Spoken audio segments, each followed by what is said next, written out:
And we are live. Good evening, Mr. Jamie Breck. Evening. How you doing, Clay? Oh, it was a really warm day down there. It was 91 degrees. So yeah, tomorrow's supposed to be that way. I'm taking the afternoon off. Actually, my youngest and I are gonna go out and have a little dad-daughter afternoon on the pontoon, chilling out. Sounds good to me. Do some swimming and work on my tan one last time. Because after that, I don't know how much I'm gonna be getting out. So.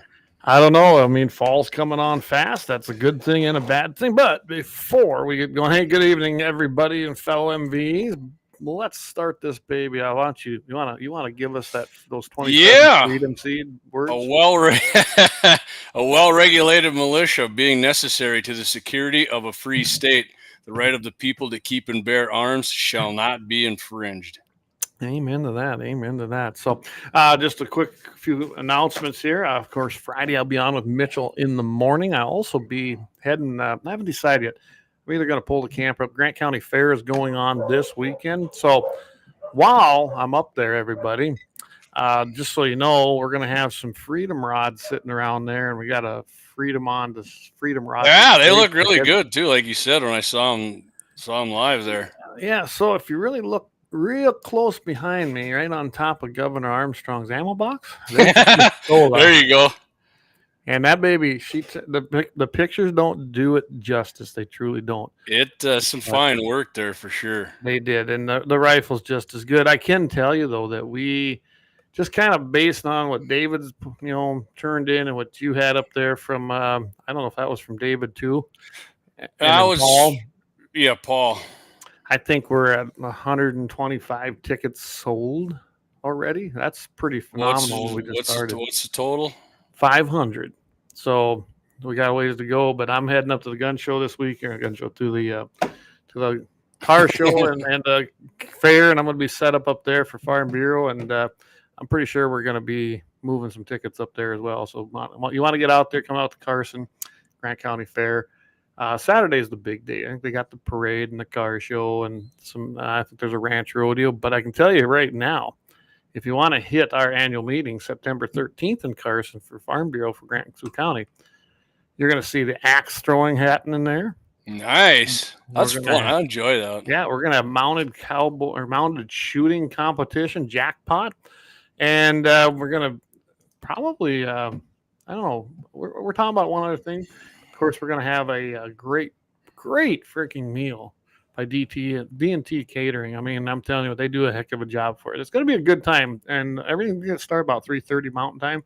Come out for a great afternoon in Carson. Come by, attend the meeting, and get a great meal. I mean, it don't cost anybody anything, so you might as well, right? Right.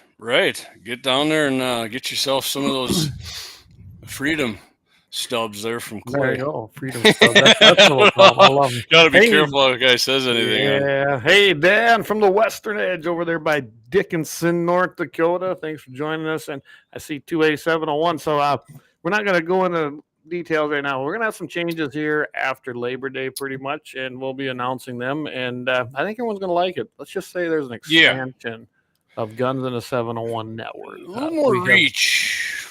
A little more variety, some fun. We might as well use this platform. We're paying for it, right?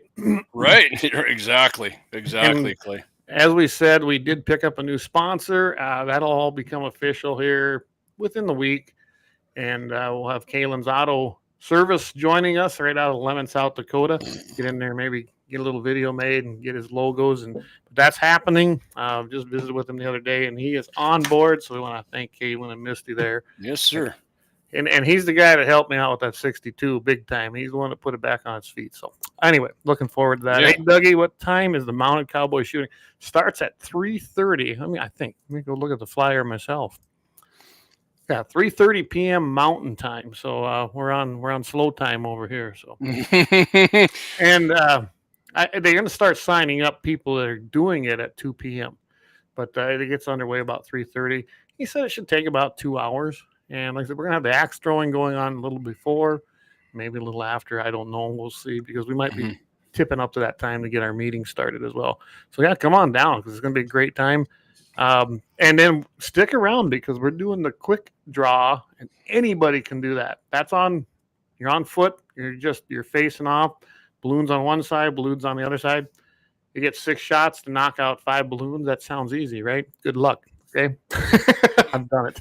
I got too many of those white muscle cells. I don't got that quick twitch. I'm definitely faster than I am quick. So, and to enter the quick draw will be, I believe it's $10. I don't know if he's got that on here. Yeah, $10.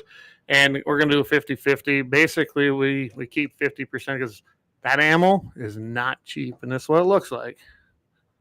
I mean, it's a blank, and it is not cheap to purchase. So, and we're providing everything. So we got to cover that cost. We're not really, this is for the fun of everybody to come and have a good time. It's going to be family oriented. Don't feel like you have to leave your kids at home. And I just think, providing the weather's good, I think we're going to have a great day out there. So awesome. I don't know. Anything else? I don't think so. I got to talk to Michael Bell. I'm not sure we'll have the first Monday being, I believe that's Labor Day, if I remember It right. is. Yep. So I think we'll be off September, but then probably resume in October, which will be great, because we'll be right in the midst of antelope and starting to think about deer season, pheasant, things like that. Our sponsor there, Axe Man, he drew himself an antelope tag. I seen that. And you know what? I don't know where you drew at, but you can come here if you did. I'm okay with you coming. But I got told everybody, I've already been getting phone calls. Evidently, with the tags that went out, you'd think people would know by now where I stand on this, but I guess I got to explain it to some. And one guy got pissed off, and I don't really care.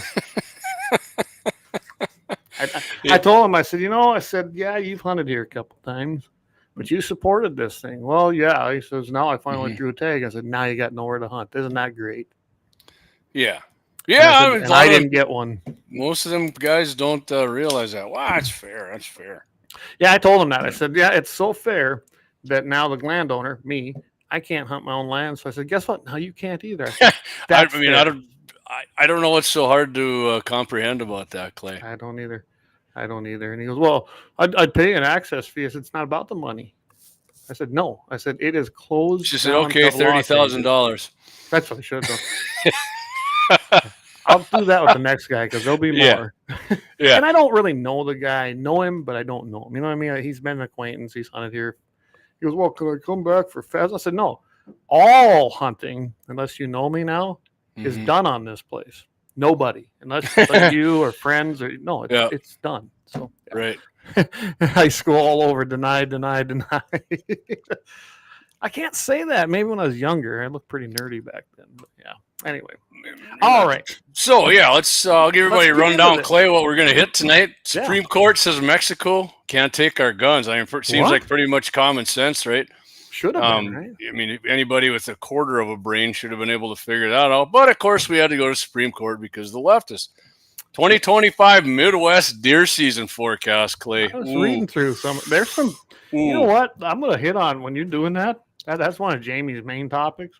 But I underlined a couple things I'm going to find out. Yep, I did too. I got the whole. We'll go. There's a bunch of Midwestern states here, but we'll do the whole thing on North. And it ain't like it's that big of a thing for the state of North Dakota. But after that, Trump signs an order ending banking discrimination. What the hell does that have to do with guns, JD? Yeah, you trust me, it does. It does a lot. And it's nothing. It's nothing. Cacklebox, Heels High Harris would have freaking got rid of. I can promise you that. And after that, Clay's got a story about a sheriff. He ends a concealed carry fee, right, Clayton? That's freaking awesome. Kind of nice. I hope more sheriffs are listening. Hey, Dave or Dan, maybe we ought to let Corey know about that over there. I think that's a good idea. But I don't know if they even charge that in North Dakota. Some of the sheriff, I doubt it. So. Yeah, and my second mag dump there will be a hunting show host. Guys from Georgia got banned from hunting Kansas over deer poaching. This guy did some pretty crooked, dumb shit here. What he did, and of course, I think Clayton's got the happy ending chronicle from. I do one of the NRA magazines, and yeah, absolutely. So yeah, let's without further ado here, Clay. Once you start hitting it there with the Mexico on to ban our guns. Yeah, I can do that. And hey, I think everybody knows who 2A701 is by now, but if you don't, I'll leave it at that.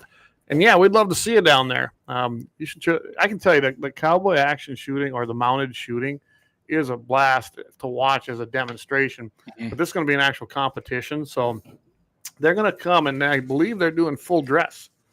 A lot of times they don't do that at a jackpot, but I think they're doing it for us, so we appreciate Paul and the crew doing that. But it's going to be fun. Speaking of pistols, real quickly before you get started, I know Axe and I did a video on my 380 I bought, and I saw that. That was a good video, by the way. Yeah, it looks like it's picking up pretty good too. And one comment that a lot of people have said to me was, they're pretty impressed with Axe's side iron skills. There's pistolero, and I said, yeah, he's definitely handy with the side iron. So, and if with that antelope tag, I don't know, I might be going along with the guns in the 701 camera, maybe trying to document a little antelope. Absolutely. What unit is he in? I think he's by Mandan. I don't know what unit. Okay. Antelope units are weird to me. So, well, I'm in 6A, I think. So, and it's a pretty big unit. Encompasses, all of Sioux. I think it even goes part of Grant. But yeah, 6A is mine. But I didn't know which one.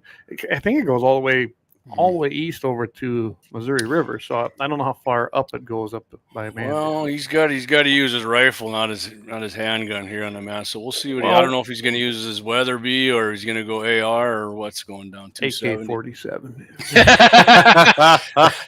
No. He wants to hit the damn thing. Did he say he got a buck tag? I can't remember. But I thought, isn't antelope anything no matter what you draw? It could. I don't know. I've always had a gratis 11 alpha. He's in 11 alpha. Is it designated as a doe or a buck there, Doug? I say 50 cal, man. If it's a doe, that's 50 BMG that baby. And it's some shoulder bones of that, man. Yeah, blow the whole thing. Try and hit that thing on the run. Just get close. All right, Clay, you want to hit it? I do.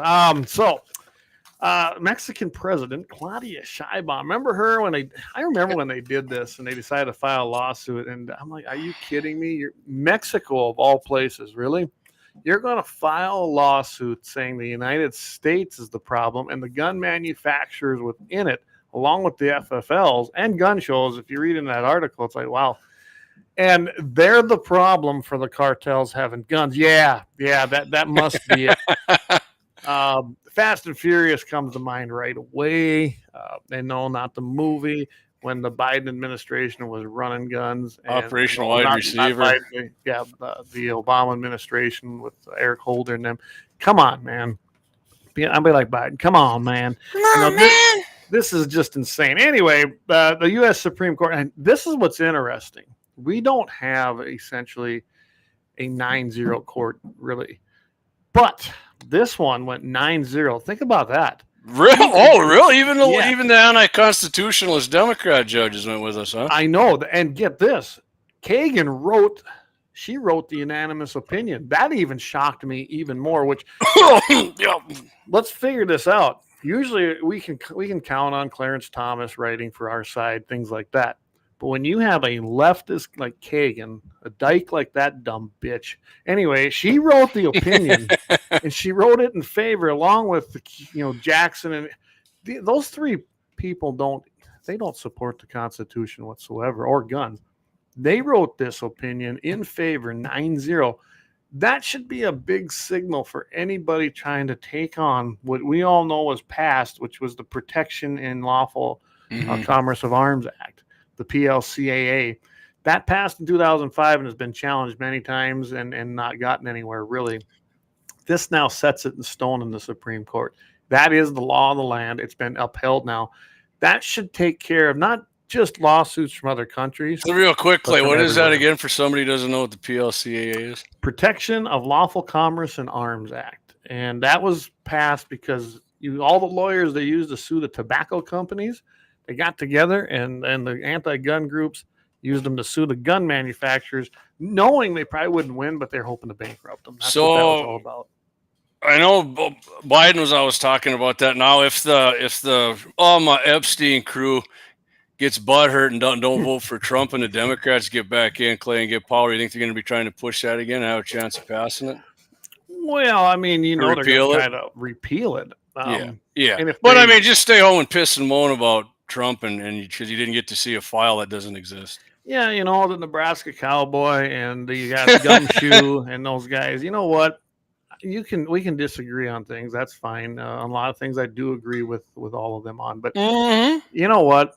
Check your Trump derangement syndrome and pound sand on it, because without Trump, the first term, we wouldn't have the decisions we're getting out of the Supreme Court on the Second Amendment, especially the Second Amendment. And yes, and I've been told by several of them, go, you're just one issue. Yeah, that's a pretty important issue, because without the second, nothing else exists. Yeah. Plain and simple. So they're not. I mean, it's Epstein. That's their issue. Oh, yeah, now it's Epstein. You know what? The man's dead. He's burning in hell. Let it be. I'm sure there's all kinds of things that we're never going to know, kind of like Kennedy. Kennedy was killed in 1963. We still don't know everything. Well, they released what they had, and it was a big nothing. And I figured it would be. Anything incriminating to anybody in that file, Clay, was destroyed decades ago. So if they release it, they're going to piss and moan. That's not all of it. Anyway. Yeah, anyway, getting off course, but it's okay because it is relevant, because you get something like this, which is great, right? We got a 9-0 decision. Remember, our guys like Clarence Thomas, they're getting up there in age, okay? Oh, yeah, Big Claire's down near 80, I think. And I wouldn't be surprised if you see Justice Thomas maybe resign towards the end of Trump's tenure, honestly. I think he's waiting to see how the midterms come up, because a change in the Senate would be huge, right? If we could just gain even 4 votes, that takes care of it big time, because the 2 Republican rhino dissenters it won't matter. So anyway, I think that's probably the holdup. But somebody next term after Trump will most likely appoint a justice one way or the other. We need to make sure. I think Trump's going to do it anyways. I think somebody's just going to retire, and I think it might be Clarence Thomas. I think it'll be Thomas, because he's been there a long time, and they tried to get him out. Anyway, so because of Trump, for all you Trump haters, you should thank him for your Second Amendment rights. Is he perfect? No. Me and Jamie both said that. He's not perfect. Well, he has been this term. But he's been pretty damn good, hasn't he? And because of him, we have the Supreme Court that we have today. So, anyway, so the PLCAA, that was the big issue. That's exactly what was on, basically on trial. You'll love this, though. Brady attorney Jonathan LAUER, he went and found his own organization, after he left Brady and all that. He was the freaking attorney on this thing, which that would explain some of the... He registered as an actual, agent for a foreign country, which you have to do that. But he's the guy that was giving all of these things in favor, saying that Mexico has rights and standing because there's guns going down there illegally. You got gun shows, and that's where most guns are bought. And then the manufacturers are selling to them FFLs, knowing that they're going to sell them illegally to the cartel. What a stretch. Well, that is outright lie, really. This is why I love Kagan's responses to some of this, because you'd have never, ever thought of it. Did you know this, though? The Mexican Constitution actually guarantees the right to arms for protection in the home. I did not know that. So I went and looked it up. It's true. It's in their Constitution. But fewer than 50 gun possession permits are issued annually. So that ain't very many. No. And by the way, the NRA and the Independence Institute, that horrible organization, the NRA, that doesn't do anything. I was folding. They filed an amicus brief pointing out that the violent crime problem in Mexico is primarily the fault of the corrupt and repressive Mexican federal government, during this case. So, I'm so sick of that too. If you guys hate the NRA, fine, hate them. But without them, they're the 10,000-pound gorilla in the room, whether you like it or not. And they are the people since 1971 who have been making damn sure that you have a Second Amendment. It's that simple after 1968 Gun Control Act. Yeah. This case was Smith & Wesson versus Mexico. And I'm not going to go into all the details because it kind of gets a little bit boring probably. But the PLCAA, which it bans pretty much all lawsuits against firearms manufacturers, wholesalers, and retailers. There is exception in there. And if you've ever read it, we've covered this before on the road on this show. If a business knowingly is a big word, right? Violating a state or federal statute applicable to the sale of marketing of firearms, then such as if a retailer sold the firearm to a prohibited person. So you'd have to prove in a court of law that they knowingly violated any state and federal laws. They knowingly sold to a wholesaler, and they knew that wholesaler would sell to an FFL, knowing that they'd sell to a prohibited person. That's a pretty hard thing to prove, isn't it? Well, Clay in Houston, the gun shop owner just called the ATF and came down. They busted a bunch of cartels. I think it was a bunch of 50 cals they were trying to. Yep. Or they got some across. They had a bunch. Yeah. So, the evil gun dealers that these leftists are always trying to say, oh, yeah, he knew. They know what they're doing with the bullshit. Because they came in like, really, dude, you're buying like your 10th bear at 50 here? I think, no, I'm going to deny the sale and talk to the ATF. Might be a problem, right? Yeah. And the way they were getting it, one. Yeah. It wasn't the gun shop selling to the cartels. They were freaking straw purchasing it with a legal citizen here doing the background check. Yep. And then they gave it legally to the cartels and they took it across the damn border. And finally, the FFL finally said, hey, we got a problem here. And I'm glad he did. Right. So there was a motion to dismiss, right?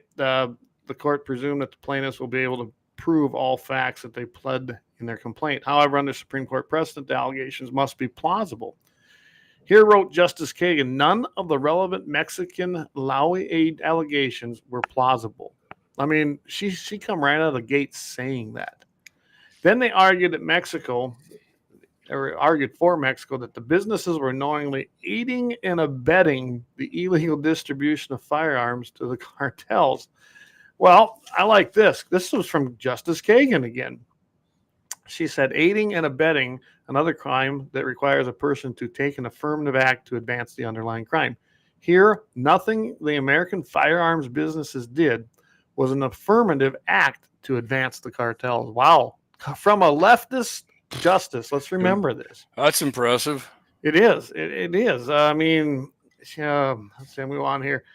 Justice Kagan also noted Mexico failed to provide grounds for thinking that anyone up the supply chain, whether it's a manufacturer or a distributor, often acquires information about miscreant retailers and sells to them illegally. Wow. So she basically said, bullshit. I mean, that's what she said. It's Well, hey, man, I'll give credit where it's due, and it's due there. Good, nice work, Kagan. She went on. She says, even if Mexico's allegations were correct, the manufacturer's decisions would only amount to indifference. That is far short of the pervasive, systematic, and culpable assistance that is necessary for an aiding and abetting claim, which would be the exception to the Protection of Lawful Commerce of Firearms Act. So, I mean, wow. This is why this one stood out to me, because you have a leftist judge who's not on our side, but she's turning mega. Well, I imagine it has to go with the fact that if Mexico can sue a gun company, they can sue any company. And some of her friends, then I don't know. I doubt she's turned over a new leaf. Clay, if Trump was truly a dictator and a fascist, you don't think he'd have just said, "Hey, Mexico, how about fuck you"? No, he let it go to court. He let it go to court. Yep, exactly. So 2A701 says, who would take Clarence Thomas's place? I think that's a great conversation down the road here a few weeks. If you get what I mean. Yeah, I think that'd be a great one. In fact, we might have just a place to discuss it. Yeah. I personally think it should be me, but I'm in. Light up the phone lines to Kramer and Hoven. We need a yes vote on Justice Peterson. First, oh my gosh! First, we got to change the law in North Dakota, which is actually something might be coming next in 2029, so that if you pass the bar, you can be a practicing attorney. So that's the first step. I got to be a practicing attorney, and then I'd be eligible. So, Backwoods lawyer, man. Heck yeah, I'd be like Lincoln. No, I'm not. Remember Hank Jr.'s song, Mr. Lincoln? Or damn few backwoods lawyers left today. Keith O'Donnell says Trump should say "F you" to Mexico and commie Canada. Well, he has, but I like the way he played this one. Trump's a thinker, and he didn't even intervene in this, and that was probably smart. But because we have that case now that's in precedent. And it just falls right in line with Heller. It falls right in line with Bruin and Miller, by the way, which we won't go over that case tonight. Yeah. I like what the NRA is part of that one. Oh, I think they're part of all of them. They're at least, if nothing else, they're filing on that. Yeah, they're just in here to try and give away your rights. By the way, speaking of NRA, we're going to talk a little bit tonight, if we get time, about NRA banquets and Friends of NRA, which I was such a big part of with the NRA Foundation when I was a rep, and as were you. And we're going to start giving them a little free advertising because we had a really bad rep that followed me, and you've got the Minnesota reps trying to take care of North Dakota, and the Wyoming reps trying to take care of Western. I don't even know, probably just Western South Dakota. So we're going to talk a little bit about them, and I encourage everybody to get out there and support them. So, all right. Mexico also asserted that manufacturers are liable because they do not forbid the sale of their products at gun shows or from home-based retailers. According to Mexico's argument, sales at such places are more likely to be illegal. I started coughing like another guy. Are likely to be illegal. However, Kagan wrote, such omissions and inactions, especially in an already highly regulated industry. Did you catch that? What have we been saying? It's not a free market out there. It's not a free for all. Right. It's one of the most highly regulated businesses. Yeah. No, it's easier to buy a Glock than it is to buy a book, Clay. Come on. Yeah, absolutely. Anyway, in a highly regulated industry, they are rarely the stuff of aiding and abetting liability. A manufacturer of goods is not an accomplice to every unaffiliated retailer whom it fails to follow the law. Amen. Good job. And like you said, we're going to give credit where credit is due. Kagan nailed this one. So I really love it. And then she goes on about the AKs and AR-15s because Mexico also alleged that manufacturers are designing and marketing what they would call military-style weapons. Oh, bolt actions. Yeah, exactly. Kagan then wrote, well, that's nothing of consequence because it doesn't mean anything. I mean, she just flat out answered him and said, and then they also said that justice comes back, or Kagan fires back. But those products, referring to ARs, AKs, and 50 cals, those products are both widely legal, bought by many ordinary consumers, and indeed, the AR-15 is the most popular rifle in the country. The manufacturers cannot be charged with assisting in criminal acts just because Mexican cartel members like those guns too. Jeez, I mean, Clay, give me some smelling salts. I'm gonna have to wake myself up. I'm about to pass out here. I can't believe that came out of her mouth. You and me and everybody else. I was like, wow. She also likewise scoffed at the imposing liability because Mexican government, through their lawyer, made this a subject that American companies making firearms with Spanish language names. I went and read this case. They actually said that they were appealing to cartels because they have Spanish named guns. And they pointed this one out. Language names or graphics of Mexican history, such as Colt's 38 Super El Grito. Cartels might like them, but so do millions of law-abiding Hispanic Americans. Super El what? Super El Grito. Okay. Grito. I think that's how you pronounce it. I don't speak Spanish, but hey. Gringo grito. I don't know. Lastly, Mexico did not dispute that the American manufacturers follow federal regulatory standards for the minimum depth and typeface of serial numbers on their guns. Because, Mexico's claiming it's too easy to deface them. Well, any stamp number in any piece of metal can be defaced one way or another. With the cheapest damn file you can buy. In conclusion, Mexican suit was exactly the kind of case that the PLCAA was intended to prohibit. If Mexico's implausible allegations were enough to escape the PLCAA, then that exception would swallow most of the rule, which is true. So I love the fact that she came out, she wrote the opinion in a 9-0, not 5-4. That's awesome. I like that. Not 6-3. 9-0. They basically threw this court. I think didn't they actually rule 9-0 because Mexico tried to sue Smith and Wesson, right? Remember that? And I think it was a 9-0 in that Supreme Court case too. And well, that's what this one was. This was that case. Okay. I thought this was I thought this was another one they were trying to. Okay. No, this is the one. We hadn't really talked about this. Happened on June 5th. And I thought it was something that they can have Smith and Wesson as long as they don't get my bloodline AR here. We're good. Yeah. And by the way, with the antelope season coming up, guys, I have a few of these. If you want one, email me. Put it on your vehicle. You got to use it though. Put it on your vehicle. Guns at gunsandthe701.com, and I will get you one. There's definitely a few of those signs circling the Breck properties out there. I still have some. So. Mercer County. In fact, you can put them on a sign if you want, right there below your no hunting and trespassing commie sign. Right on right on the side of your mailbox. Yeah. All right, go ahead. Let's hit some of these comments, Jamie. Yeah, we got to go back here a ways, I think, don't we? All right, let's go back here. 11A is the unit Dougie's in. What's up, Josh Patterson? Missed you, buddy. That's when we're talking 50 cal for. Yeah, Dougie says he's leaning towards that 270. Oh, come on now, 270.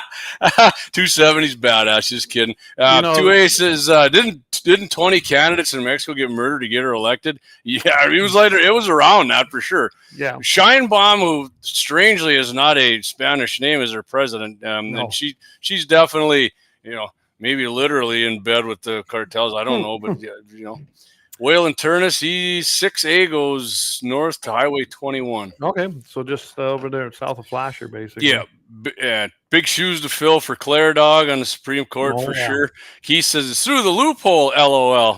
Yeah, the loophole, the gun show loophole. Yeah, and if old Camel Toe can get a law degree, anyone can. Yeah, for sure. I mean, there's no way she has a legitimate law degree. There's no way. Well, Airhead beyond belief.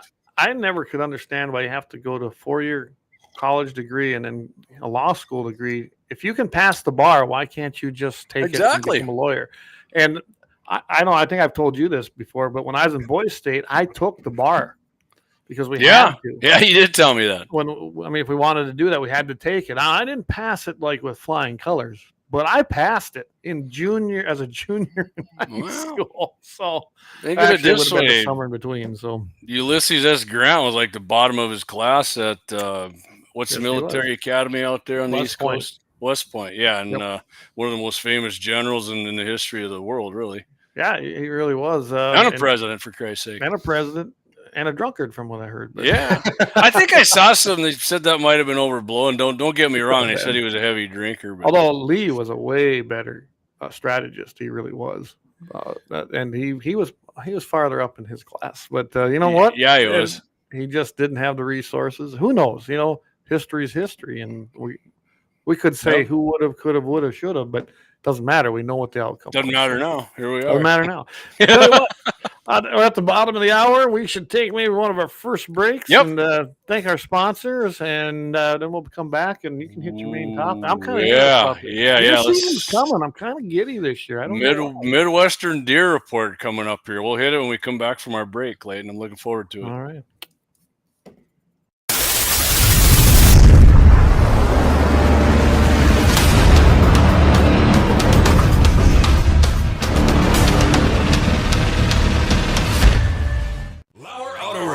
located at 309 South Washington Street in Bismarck, North Dakota. Give them a call at 701-258-6308. The team of mechanics at Lauer Auto can take care of any problem your vehicle is having. And when you do business with Lauer, you can be assured you're doing business with a pro Second Amendment America First repair shop. There are plenty of other auto repair shops in the Bismarck-Mandan area. But why take a chance at patronizing a shop that might not have your beliefs at heart? Make no mistake. Make no mistake. Lauer Auto is your pro Second Amendment repair shop. When you talk to the guys at Lauer Auto, don't forget to tell them that you heard they are a sponsor of Guns and the 701 and that you appreciate their support of our pro Second Amendment, pro North Dakota live stream and podcast. That's Lauer Auto Repair, 701-258-6308.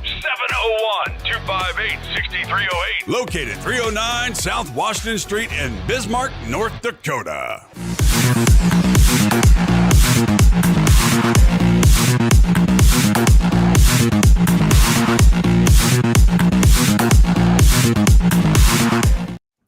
And we are back, and I got old use low volt. I was just going to ask you if you sniped him out there. I so. did. Him, her, whatever. Hit. Yeah.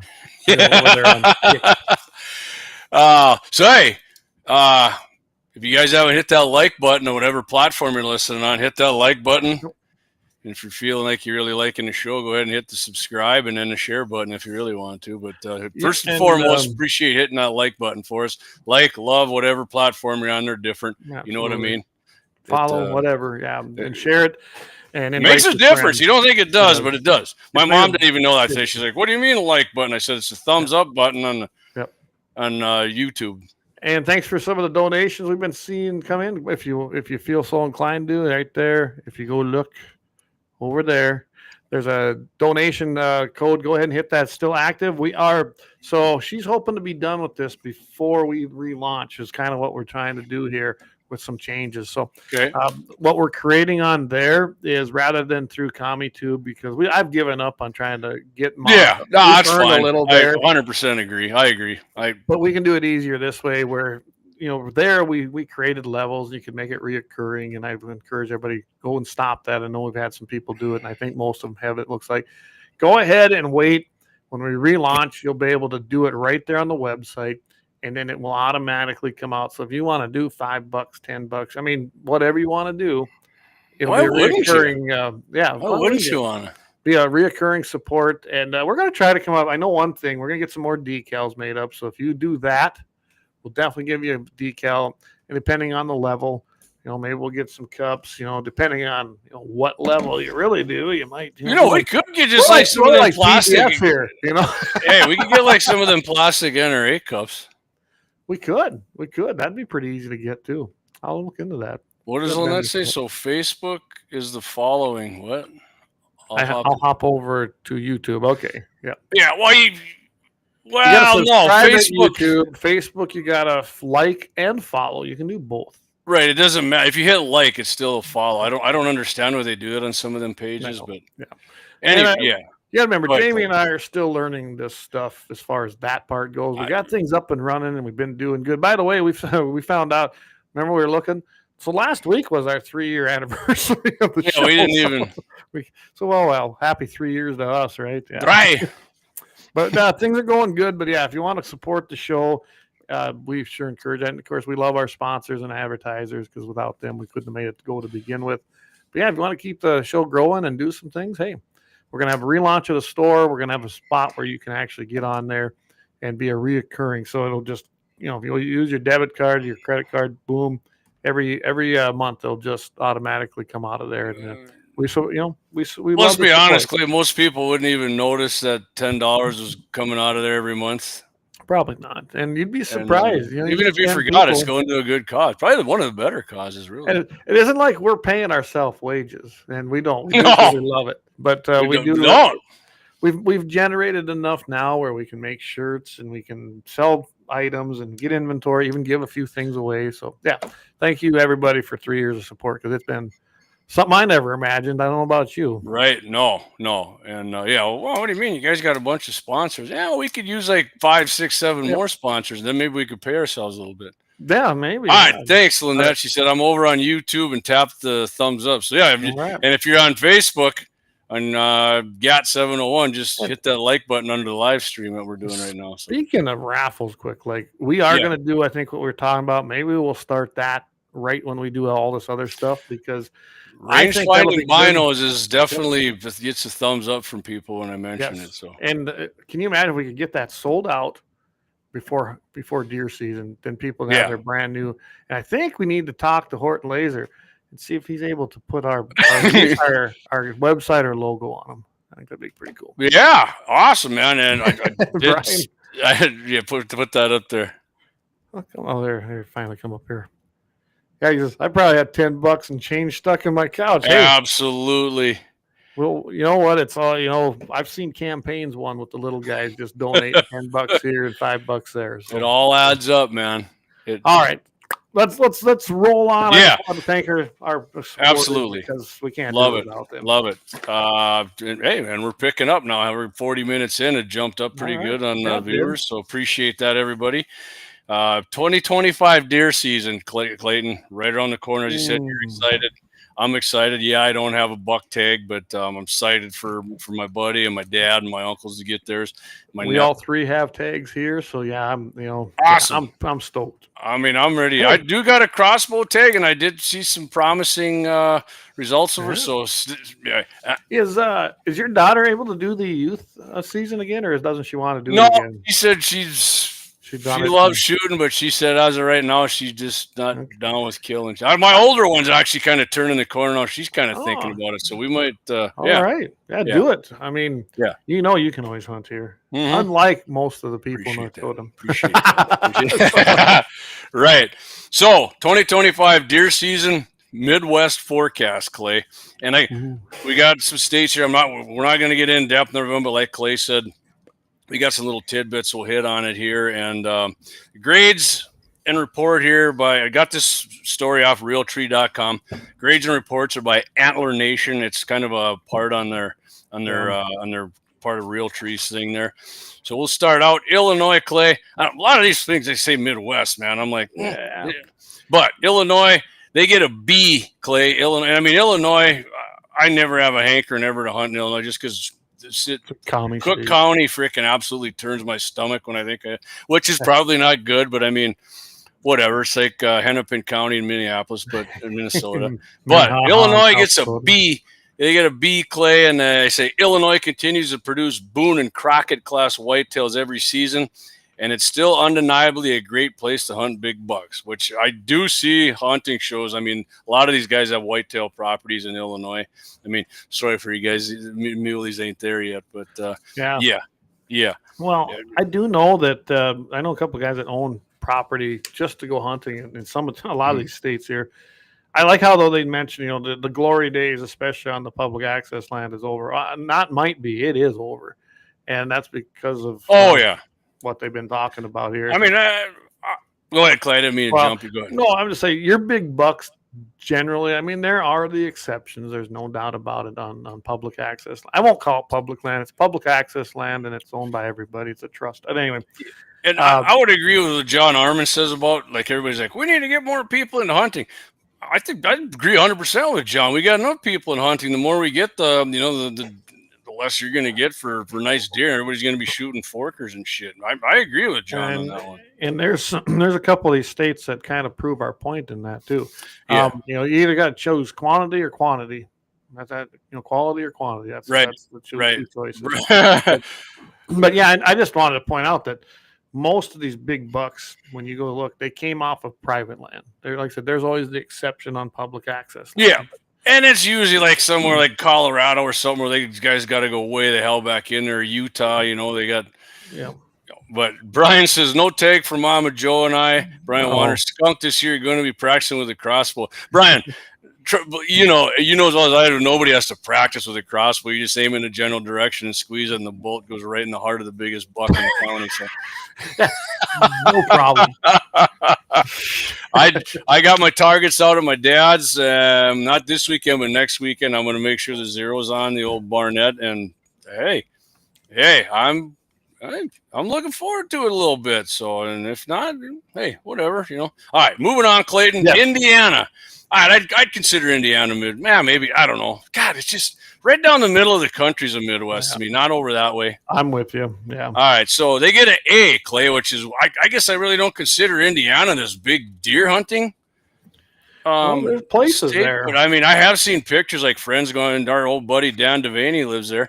Indiana actually looks like a pretty sweet geographical state. Good friend of mine, Josh, he lives there. I mean, I know a few people in Indiana too. Yeah, like Iowa, I know, which is coming up on the list. Yeah. But so this Mariah Bogus, former deer biologist with the Indiana DNR, said hunters can encounter big deer everywhere in the state, but that the northern counties are the top producers. So, well, did you notice that first sentence in there though? Limit hunters to one buck, yeah, all year. So, did you look into that? I didn't much more than that. I did see that. I mean, is that like rifle and it bow looks and like everything? To me, when I was just glancing at it, that it is a 1 buck. That's it. You can't apply for it's for all the seasons. I mean, the way we're getting tags around here, Clay. I mean, I just said John Armin. John's not going to like this, but I'm freaking down with that. Well, I like what they said, and that made a lot of them pretty selective on what they shoot. I love Bowen. Sorry, Clay. Go ahead. No. Well, when you go to that one tag system, you're going to be like a gratis tag holder. Then that's all we get because we can't apply. And it's one tag for all the seasons, by the way, everybody. And then what it is, I said it made the hunters, they become pretty selective about what they shoot, improving the age class of the deer. And you need that age, the maturity to grow them big deer, along with genetics and nutrition. Or you're going to be like the Northeast, Clay. They'll shoot a bunch of dinks and they're all happy about it. I'm not happy. I'm not happy shooting a forker. Yep. You're not a real hunter then, JD. Yeah, I'm a freaking bit of a trophy hunter. Yeah, you got me there. I admit I'm a trophy hunter, and then whatever I get, I eat the meat. I'm not a meat hunter. Yeah. Meatheads, what I call them. Lynette says, what's the green one? K is, what is that? K, not click. What is it again? Kick. Yeah. Yeah, I don't know. We're on there. It doesn't cost. I usually get spam from Kick, but yeah. All right, Clayton, let's move on here. Let's go to Iowa. See, now Iowa, I know, like in my mind, Iowa, all the corn. I mean, everybody. My buddy Josh Loeb's got his fishing guide service down there on Lake Hawaii. Loeb's says Iowa's just ruined by all the freaking wind towers there. But, I suppose. But anyway, and I think Lee and Tiffany. Anyway, Iowa, they get an A, and according to Iowa DNR, turkey and deer harvest report, antlered buck harvest has hardly fluctuated over the last 3 seasons, so it looks like the Hawkeye State hunters should enjoy another incredible deer season. Yeah, and I mean, if you go on Realtree into this report, you can click on it, and they'll tell you like the biggest deer and how many Boone and Crockett, which I'll tell you about North Dakota has later. But yeah, Iowa's. Well, I mean, obviously they're eating corn, and there's so many trees and shit for them to hide in, Clay, that it's unbelievable. You have vegetation, you have habitat, you have good nutrition, you have all the perfect ingredients for whitetails. You truly do.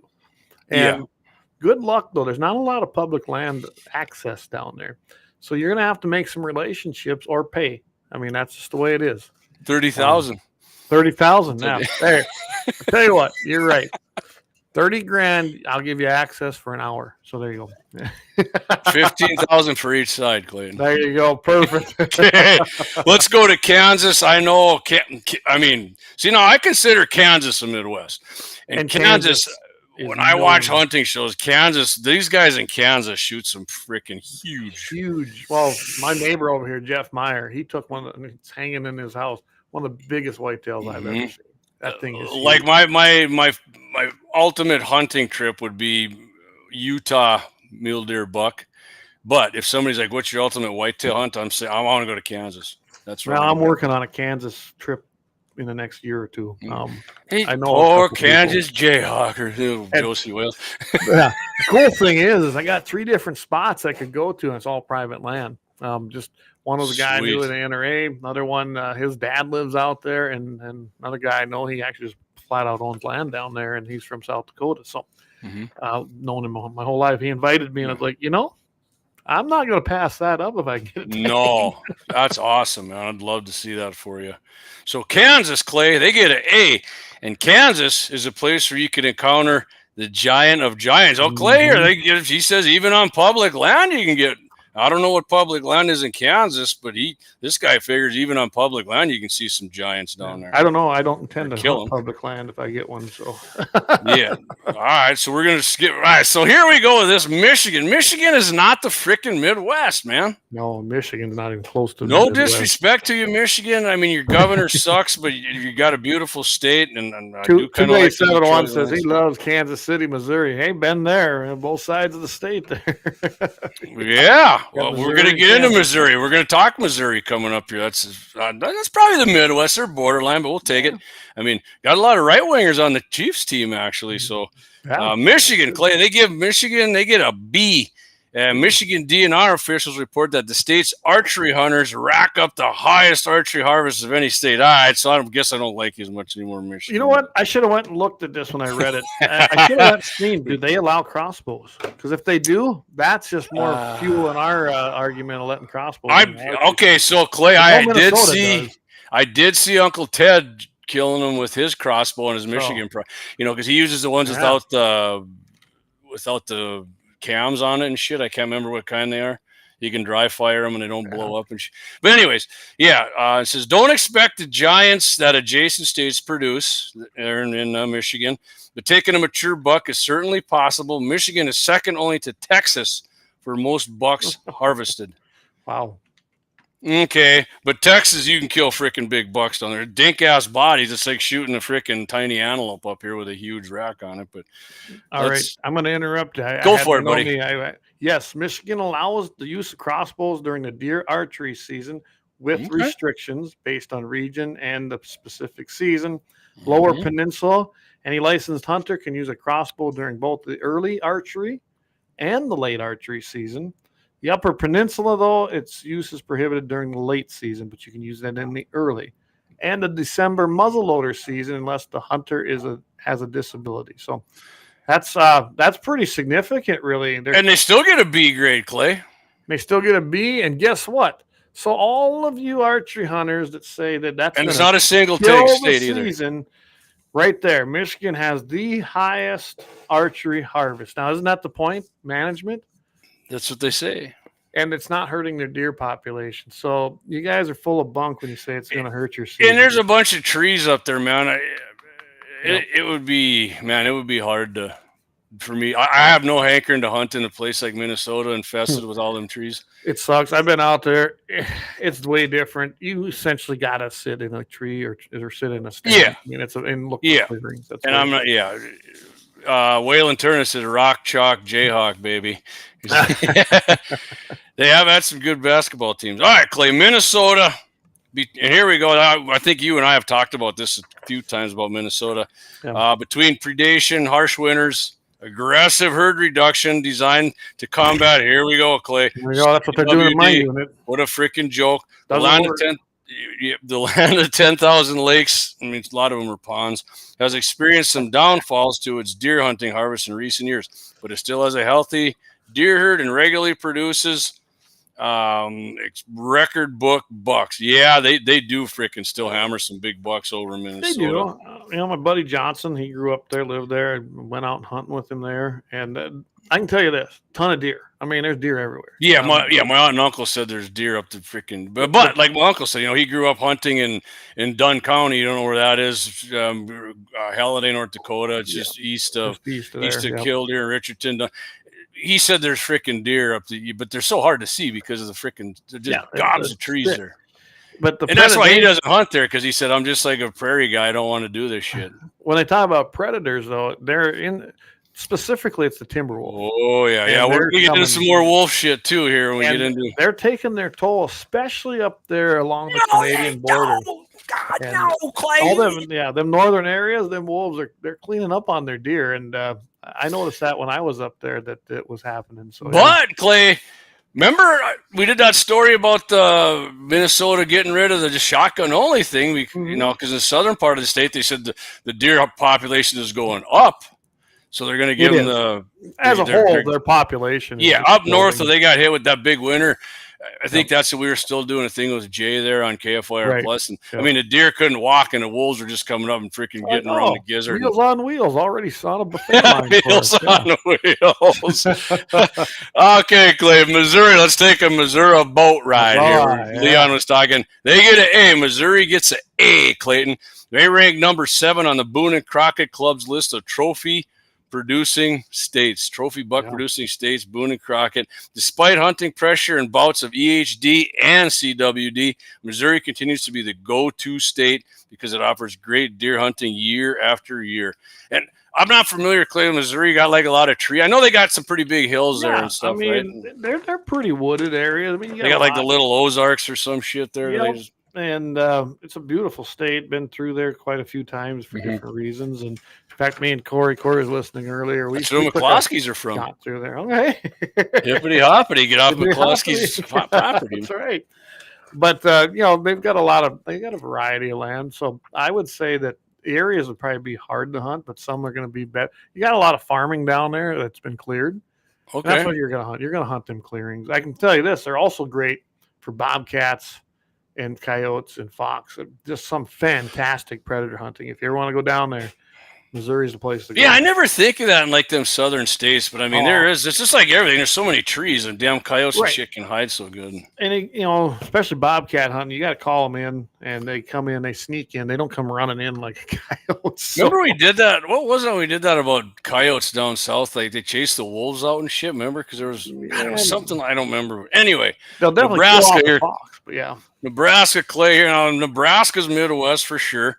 Like these other Great Plains states here, Nebraska's white maybe he'll give you permission. What's that? Paul Trent, he'll give you some permission to hunt his land. Now when he finds out I'm ultra mega, Nebraska's whitetail numbers have suffered a decline related to disease and somewhat recent harsh winters and spring conditions. So also being a 2-buck state for both residents and non-residents since many years has taken its toll. Non-residents can get 2 freaking tags there too? I guess I did not know that till we read that. God, that would piss me off if I lived there. I mean, I don't know much about Nebraska. I've never hunted Nebraska. That's the state I've never hunted. It's so close, and yet I've never hunted it. But I do like that they have, their game and fish and parks has decided they are going to have quotas to try and mitigate the over harvesting. So I mean, if you don't get a buck tag off and it pisses you off, you gotta bitch and say, hey, the 2 tag system is. I know I piss people off and they probably don't even like it when I say that, but it does fucking screw with the freaking your chance of getting the tag here in a buck. Yeah, Gene says some southern states still allow deer hunt, or they actually allow deer hunting with dogs. I did not know that. That'd be interesting, wouldn't it? I know that. Yeah. Clay can still drive in that state. Yes, I can. I can still drive to Missouri. We'll avoid Georgia, though. All right, Clay, North Dakota, and like I said, we'll get we're getting to the end here. We got a couple more states, but North Dakota, we get to see. And they say North Dakota, of course, a lot like Nebraska, the combination disease and winter mortality has shaved the population down from historic highs. And, of course, like Clay and I were saying, anybody can get a buck tag right over the freaking counter. Well, and what do you mean buck tag, JD? Yeah, any tag. You can kill anything you want throughout the whole goddamn state with your bow tag. Gene says Oklahoma's over the counter, too. And I actually got a place I can hunt down there. He doesn't have a very big place, but he said, yeah, come on down. And I don't know. I've just never had a hankering to go down there, but might have to do that. When I retire again, Jamie, and let the boys take over, I'm going to do a little But here's the thing with North Dakota. Disease and winter mortality. Yeah, that's contributing in areas. But the over-harvesting and letting out 16 and 2,000 freaking tags in, quote, CWD units is contributing to the population decrease as well. And that's what they're doing. And there's no reason for it. We went over this 100 times, so I'm not going to go do it tonight. But let's just face it. North Dakota's Game and Fish has mismanaged the deer population, especially in the western side of the state. So, but it's still good hunting. My whitetails took a hell of a beating with the HD a few years ago. They were just coming back, but hey, good news this year. Well, not for people that don't know me, but good news is my whitetails are looking pretty good this year, but they're going to be young, so I'm not going to allow anybody to shoot whitetails here this year. But I'm not going to even with my gratis tag. But the mule deer, we have a hell of a population of mule deer. So awesome. And that's just they're invasive species. I mean, muleys are. Yeah. All right, Clay. This state I always kind of forget about, but and Ohio does have a crossbow for anybody. I do know that. They get an A. Oh, that's impossible. Don't work. I have seen some articles where some people were bitching that it's but I mean, give me a break. They get an A here. Okay. So what's the OTC? Over the counter. That's what the problem is. You come there, you get an over the counter, whether you got a crossbow or not, and you get over the counter tag and snuff them out. Ohio is a state known for monsters. Anything can happen. That's all they say. Your fall 2025 in Ohio should be epic. Okay. Sounds good. Okay, I'm not going to make it down there, but the Browns got some players I like, and the Bengals. So 2A701, he says, I see old Dougie doesn't want this here care package. I don't know what. Dougie said he got to get more rifle hunters to cut them bow tags. Yeah, I'm down with that. Gene says, I've got a lifetime hunt and fishing license in Oklahoma. Only thing I have to buy is a federal ducks. And that's something, I don't know why we don't have that in North Dakota. Idaho there are several states that you can purchase your lifetime hunting license and you have it forever. Okay. Till you die, even if you move. My good friend Ryan, Eric's brother, he's got one of them. Well, Gene has one in Oklahoma.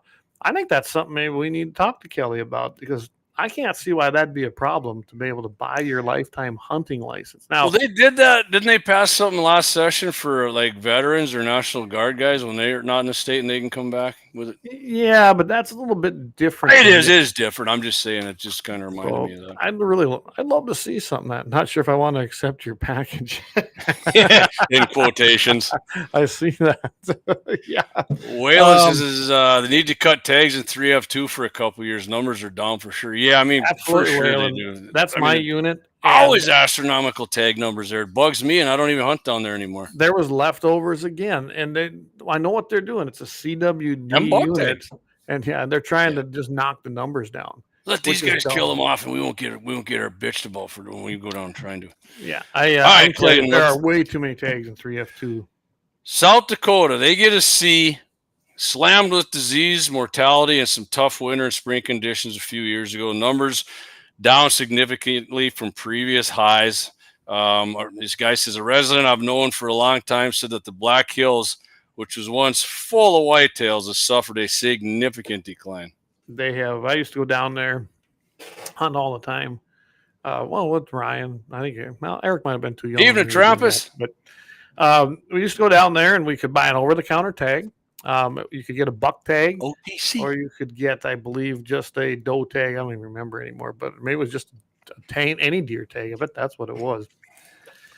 Well, introduction then or should I say, denial of mountain lions. I'm sure they were reintroduced, and then they took over. Well, guess what? Lions like to feast on deer, right? See, that's what I was thinking too in the Black Hills for sure. And now there's wolves down there, which they deny, but I guarantee you. Say, Josh, thanks for listening. He says, I'll catch the rest on the replay. Sounds great, Appreciate buddy. That. But I can tell you right now in the hills, overhunting, I think that, when you started to see that population decline, it took them a couple of years to cut off the over-the-counters. And then people around there, I went hunting with a group of guys. There was a guy I worked with. He goes, yeah, why don't you come down? Yeah, I never hunted with them again. They pushed them things like East River boys in a field and shoot every living thing that comes by them. Nothing grew up. Jesus Christ. Yeah. And I'm sure that if they were doing it, everybody was doing that. Mm-hmm. I mean, I used to love going down there and hunt, and I haven't hunted down there in years because of it, because there's nothing. I mean, if you do see a deer, most of the time now people kill it because you might not see another one the rest of the season. Yeah, getting like the freaking 30s. Yeah, it kind of is. It's not good down there. And like I said, now you got wolves down there, even though they deny it. But if you go down the southern hills down there in that Custer area, you can hear them. And then it's not coyotes. They have a distinctive sound. They came in from Wyoming, and who knows? Maybe someone released them in there. I don't trust anybody A few anymore. ones turned up there in southern Wyoming again by coincidence. Yeah, just by coincidence. But as far as South Dakota as a whole, there's still good hunting around here. There is. You gotta work for it. Hey, if you're a whitetail hunter, go to East River there. Leave that West River. Clay and the boys will get some muleys, man. Yeah, right here. There's a DJ says, got deer way down the hills and prairie deer, which is out there. Been no tags the last 2 years. Keep buying preference points. There you go. So, Doug, by a North Dakota non-resident, Doug can come hunt my place. But if you don't know me, anybody else, is pound sand. Anyway. All right, Clayton, let's go to Wisconsin. Wisconsin gets a B.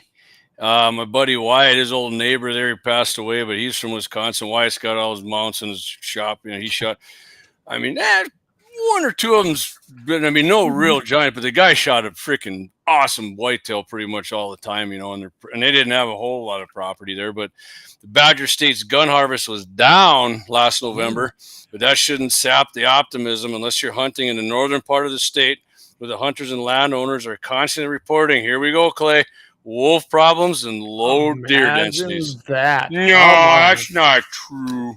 They only kill what they want to eat. That's blatantly false. I have literally witnessed wolves pulling down an animal and leaving it. They sport kill, man. I wish I'd have had phones with cameras in, because that's when I used to hunt a lot down. The animals are in Colorado. Rights cultists. They can pound sand because you're right, Clay. We sat right there and watched it, and we really, you don't know how close we came, me and Johnson. It'd be tough not to blast them. But we knew if we did, who knows, it was probably chipped or collared, and we knew we'd get in trouble, so we didn't. Gene said, there's no good hunting here. There's no good hunting here. Go to Vermont. Go to Vermont. Which there's a lot of deer, but they're all dinks because they shoot anything as soon as they see horns on it. So absolutely. Antlers. Sorry. Doug says, I won't be touching a bow anytime soon, because 2A71 said, hey, Doug, you leave those bows alone, in the Pink Floyd cadence. Okay. If you're catching a bad vibe, if you're a bow hunter of me, it's because we think you guys get your freaking toenails painted by the Game and Fish, and your hair washed and everything back in the barber's chair like Bugs Bunny used to do there. I'm tired of them getting their ass kissed for everything. We get our tags cut for rifle.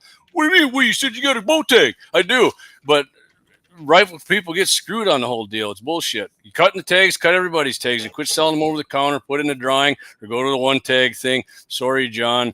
You can buy John me a beer. even admitted that when he was on with us. That, he says he did, didn't he?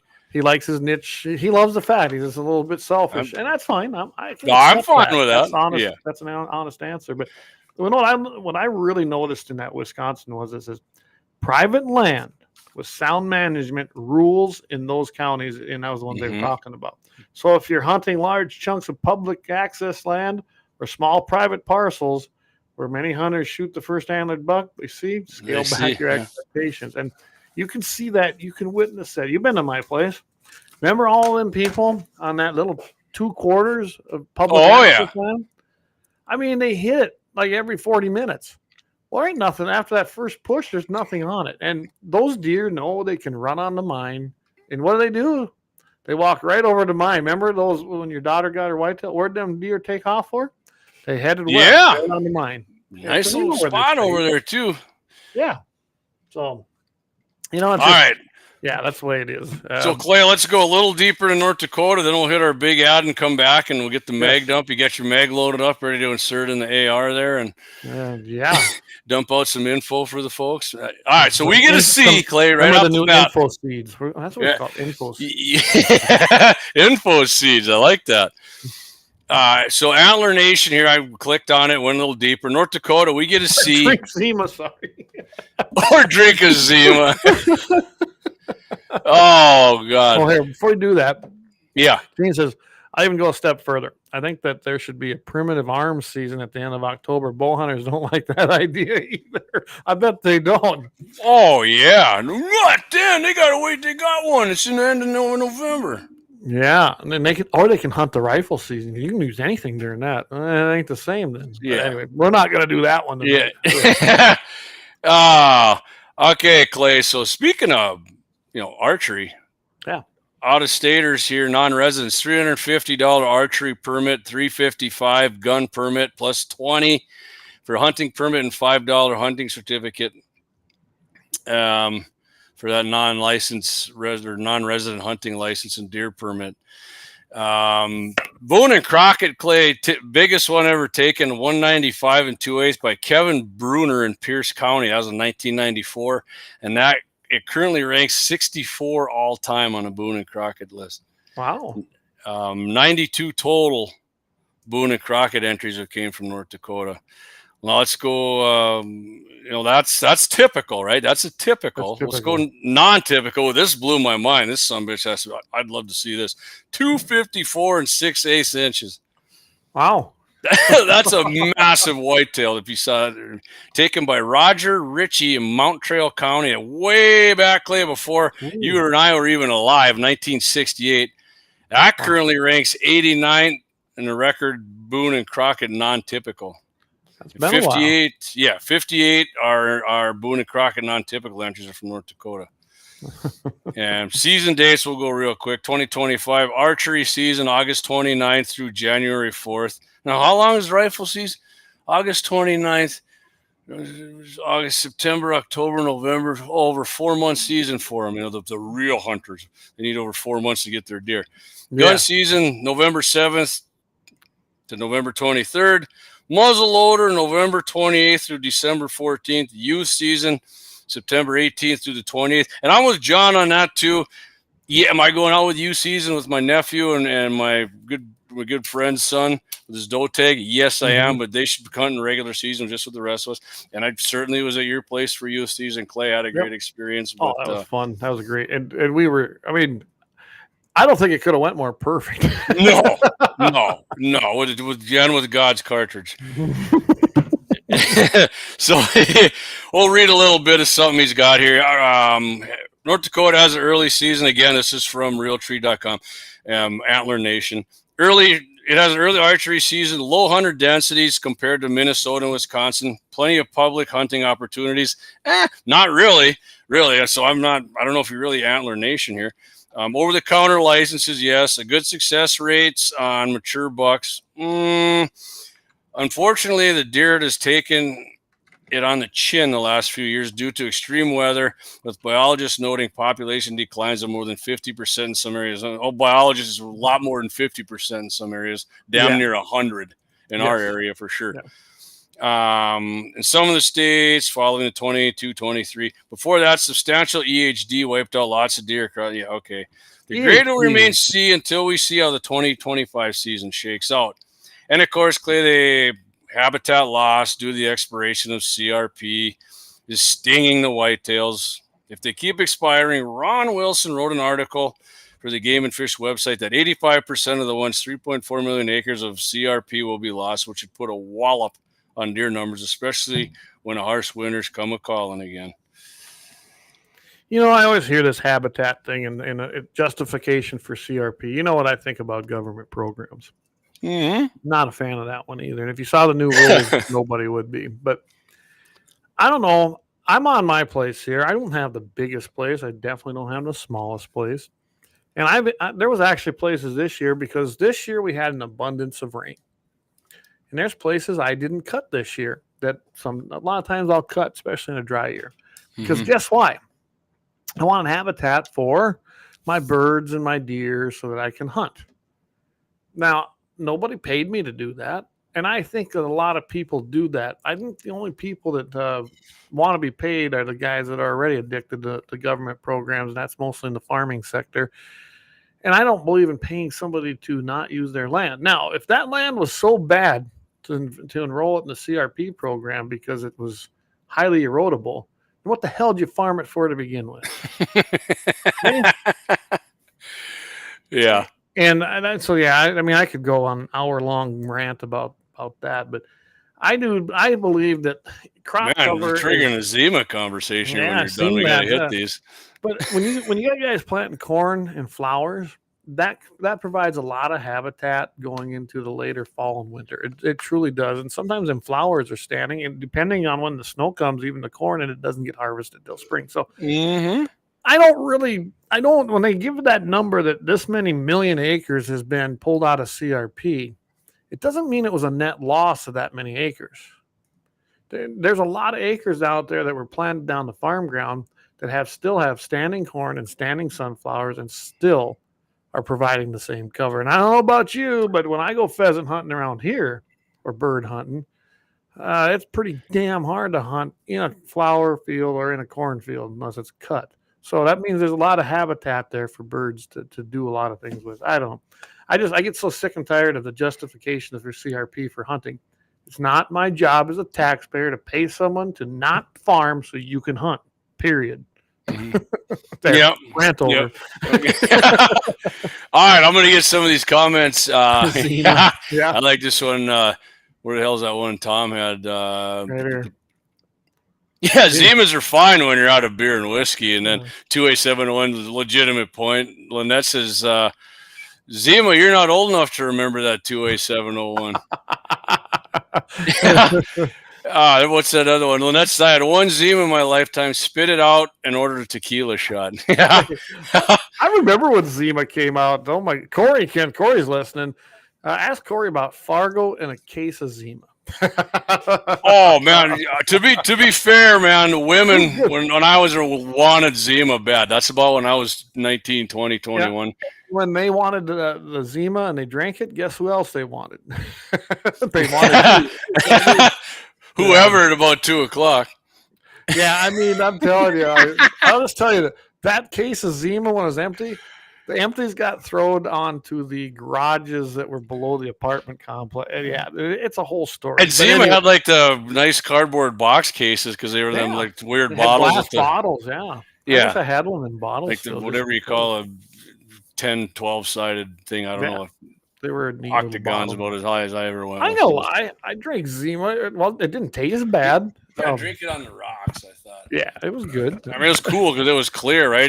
Clear Pepsi didn't do as good as Zima, but neither one of them are around anymore. So 12 pack, and I was hammered. Yes, you were, Corey. 12's a pretty good pull. So, and then I ended up holding Holly's hair while she puked in the toilet. Anyway, yeah, that's a whole different night. But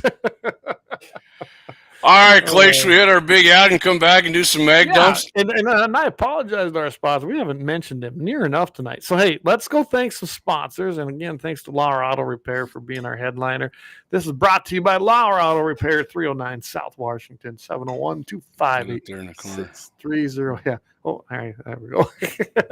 We appreciate Doug and the boys down there, and they do a great job. So we will be right back. And I think it's about 4 minutes. So we'll see you here in a few. You bet.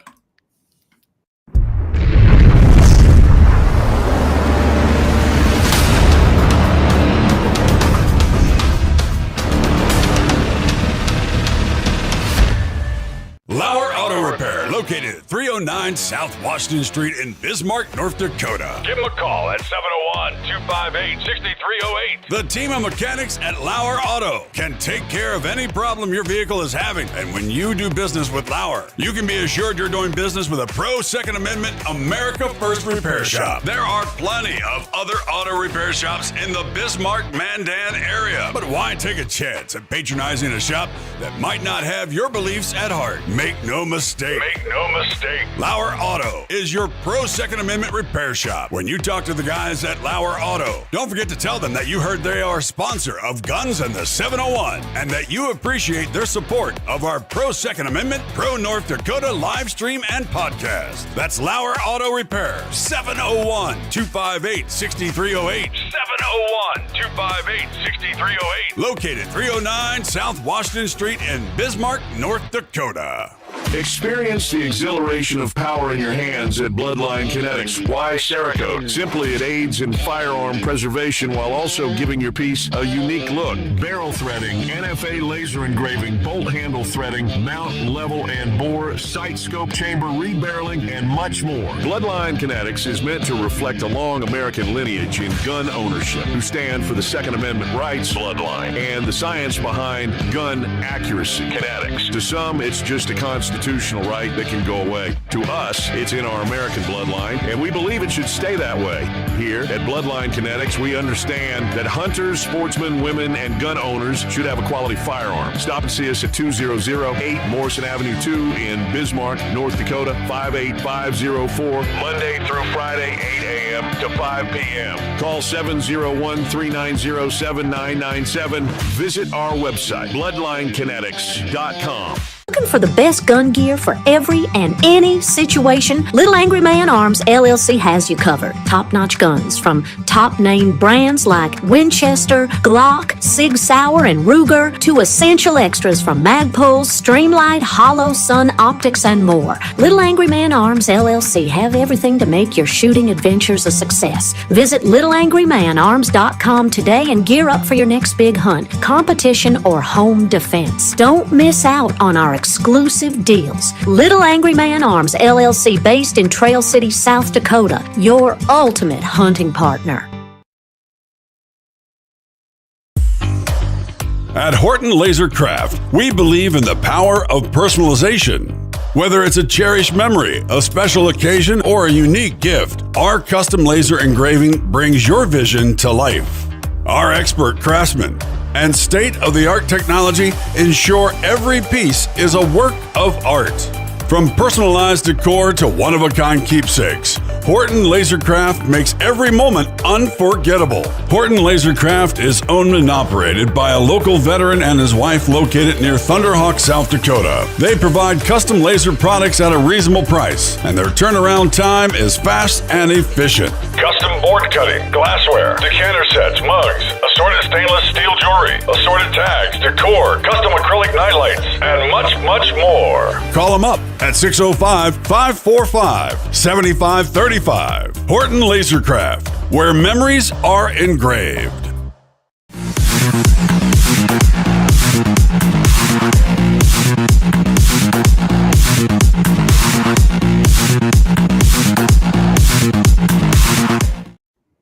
All right, we are back. Thanks to all of our sponsors there. By the way, I tell you what, if you guys need some engraving done, I know Roger and his wife Jane got back, so they do have our mags, by the way, Jamie. So we got something awesome. For that too.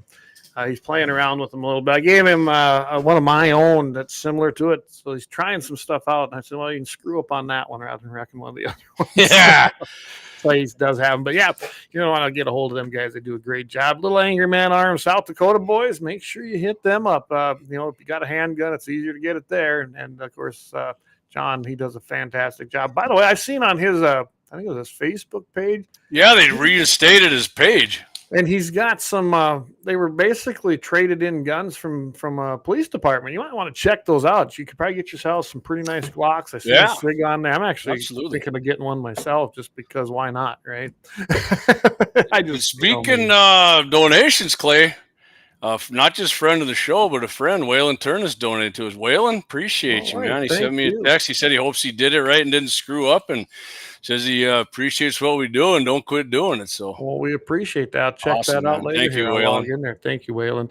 So I got to show you this before we move on because I thought you'd find. I was cleaning out my cabinets, and I don't know. I for some reason kept everything we've done as far as printing off, and this is just my end of it. I used to. I finally got rid of that. Check that out. That's 3 years. Holy shit. Looks like my grandma's basement. So, yeah, that's, I can't burn a chunk of paper. But you look how many reams of, that's one single sheet high, So many trees, my God. I mean, holy crap. I was like, I have got to stack that up and put it in there. Who knows? I probably missed some too, but so that's going to get thrown out in the dumpsters there. So I just like, that's well, we're going into our third. So really it's 2 years, but yeah.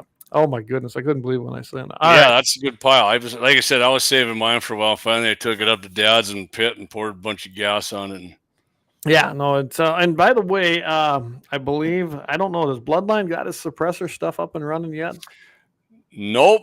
He said I was in there yesterday, and by the time the $200 is off, and I'll tell you privately what he said he's going to charge, but okay, yeah, no, sounds good. I can tell you right now, free for us. There's a lot of people are waiting. I know they are.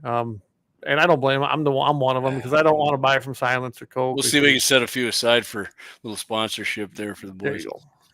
Yeah. Yeah. I got a K can on the Bloodline Kinetics. I need a longer one. That K can not real good on the ears. I mean, it does knock the sound down a shitload. Gene Cox says Bartles and James. I'm going back before the break. Bartles and James. I remember Bartles. Yeah, Lynette said up there. She says, I miss Bartles and James. I was 19 when I had my first one. So good, but straight to your head. Yeah, I worked at Apple Creek Country Club when that came out. I think that was my first job. So, yeah, man, Bartles and James was very popular. Corey says some douche puked in his hat. Someone did in his cowboy hat. That was horrible. It was just, I like what Tom said. Definitely a panty dropper. Bring it back. But, they didn't bring it back for a while. A panty dropper. That's freaking classic right there. Zima, who's got the keys to my Beamer?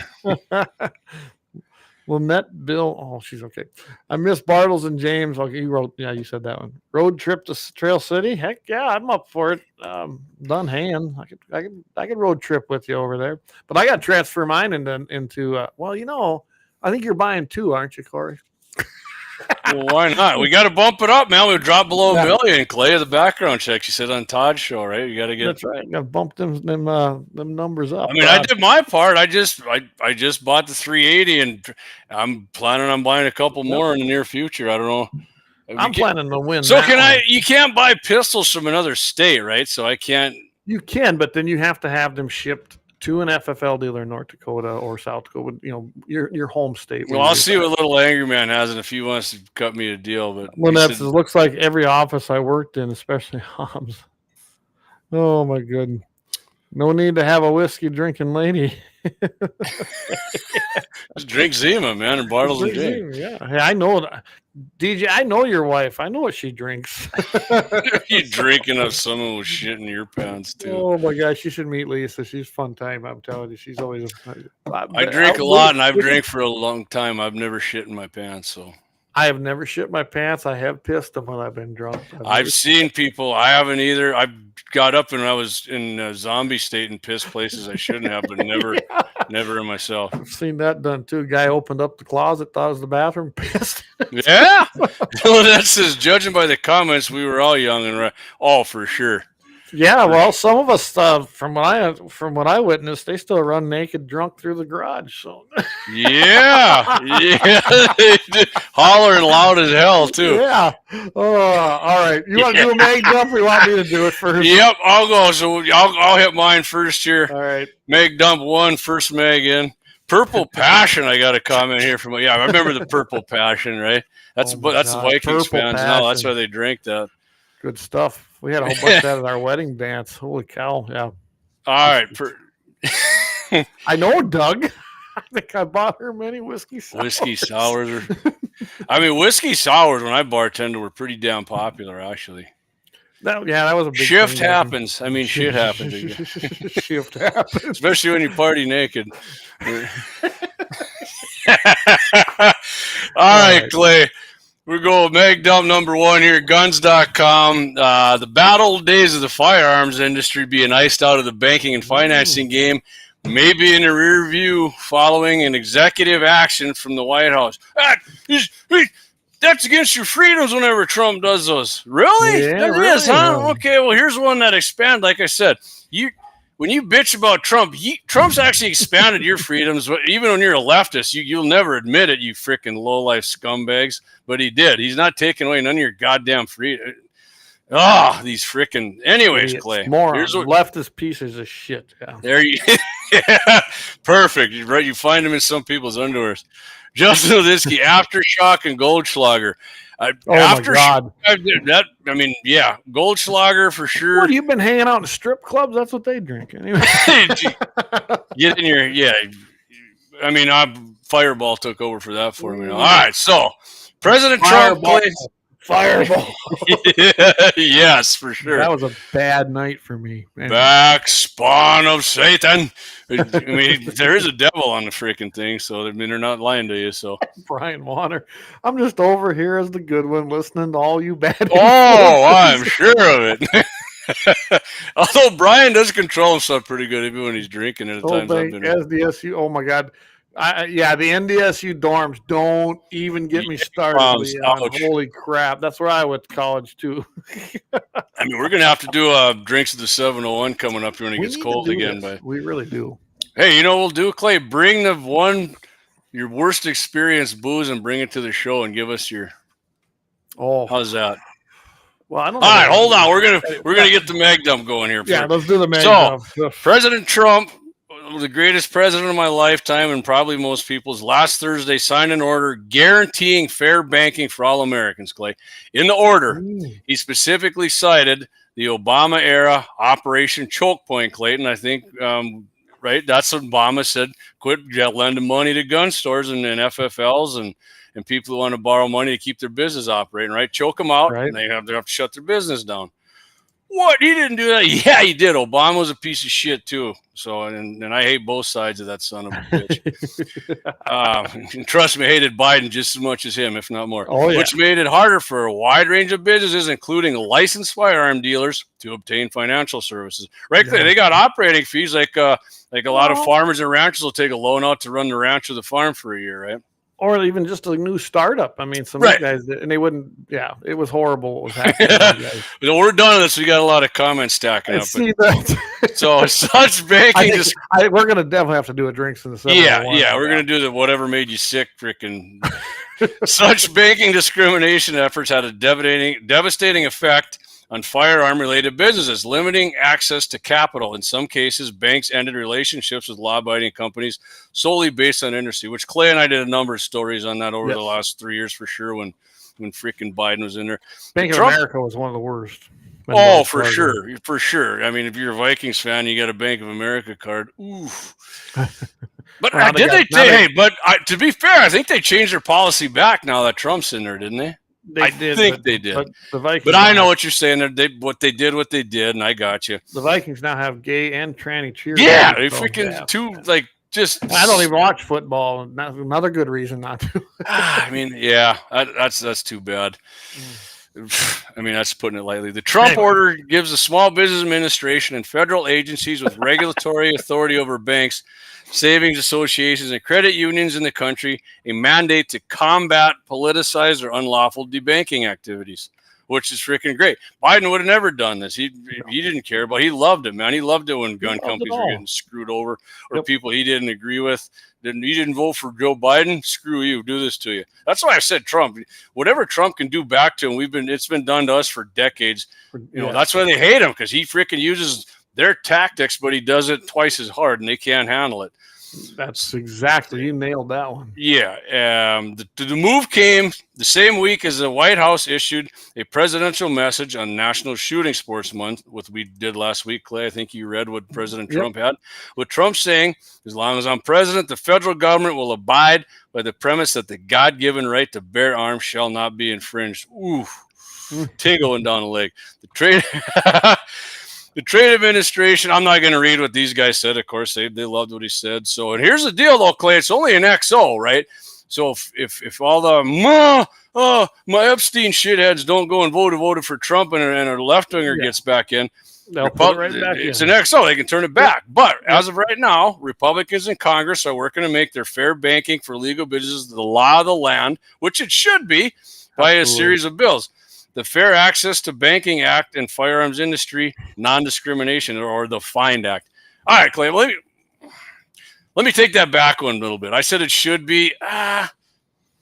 Maybe it shouldn't be, because maybe they should just come out with a big sign and say, we fucking hate your Second Amendment rights on the front of their bank, so then those assholes don't get business from gun companies. Because you said there's a free bit. What was it called in Oklahoma you were talking about? Oh, yeah. I can't remember the name of it now, but yeah, it is a bank. I can't remember that now. I'll find it though. Yeah, because I remember John Rich is the one who got involved with it. Yeah, awesome guy. John Rich is an awesome freaking great American. So, all right, Clay, you want to get some of these comments before we get to your first? Go ahead and hit them. All right, let me bag that ass Glory up Bank. That's right. I had to go look it up. What is it? Old Glory Bank. Okay, so ocean fishing up north. Not sure what you fed me. That's Corey Merriam in there. saddle and sirloin party. He met NDSU. Sakakawea when we went ice fishing, and let's just say Corey had a rough night. So I definitely never went to NDSU, but I've definitely heard Saddle of and saddle and sirloin? sirloin. Oh my I've heard of God. those for sure. You ain't kidding, DJ. Holy crap. Oh, anyway, yeah, I'm not Brian gonna brought go down that road. Brian brought the red eye. I did Brian's red eye actually on Yes, he did. one of the That's some good drinks. shit, too. And he brought it to Axes there for the after shoot there. Hey, Corey, I could take up your whole show with bad drunk Oh stories. my God, for sure. Denver won't do Pride Craft. He's talking. I think Doug's talking to Denver Broncos. Yeah, I think John Elway's still involved there because I think John Elway is a freaking Republican, really. But the Denver Broncos got a lot of Republicans on their team, and it's unfortunate. God, I wish they could straighten Denver out, but. Axe, that was just to see who had self-control, Brian. Well, Brian left before shit spun out of control. But Oh my God, yeah. 2871, way to bring the show down. Who wants that particular image in their head? Come on, man. Oh shit, Brian, we all failed. Dougie says that bet, Corey. Hey, I can tell you, Leon, you guys probably. Your guys probably both pretty even. I've known Corey my whole life. Trust me, he's got some good ones. Oh man, yeah. No, yeah, I got some drunk guy in a little coat stories, brother. Oh my goodness! All right, Clay, you want to hit your mag dump? And you got that, and we each got two more, and we're coming up. We got 25 minutes here. This one's actually very short. Pennsylvania, and it's funny. Jamie and I talk about this stuff and kind of what we want to address, and it's funny. We've been doing this so long, we're starting to think the same way. Yeah, I grabbed an alternative here from Clay and I both had this one. Anyway, Pennsylvania state lawmaker is planning to introduce a bill that would expand opportunities for hunters. That sounds reasonable, right? Hey, sounds great.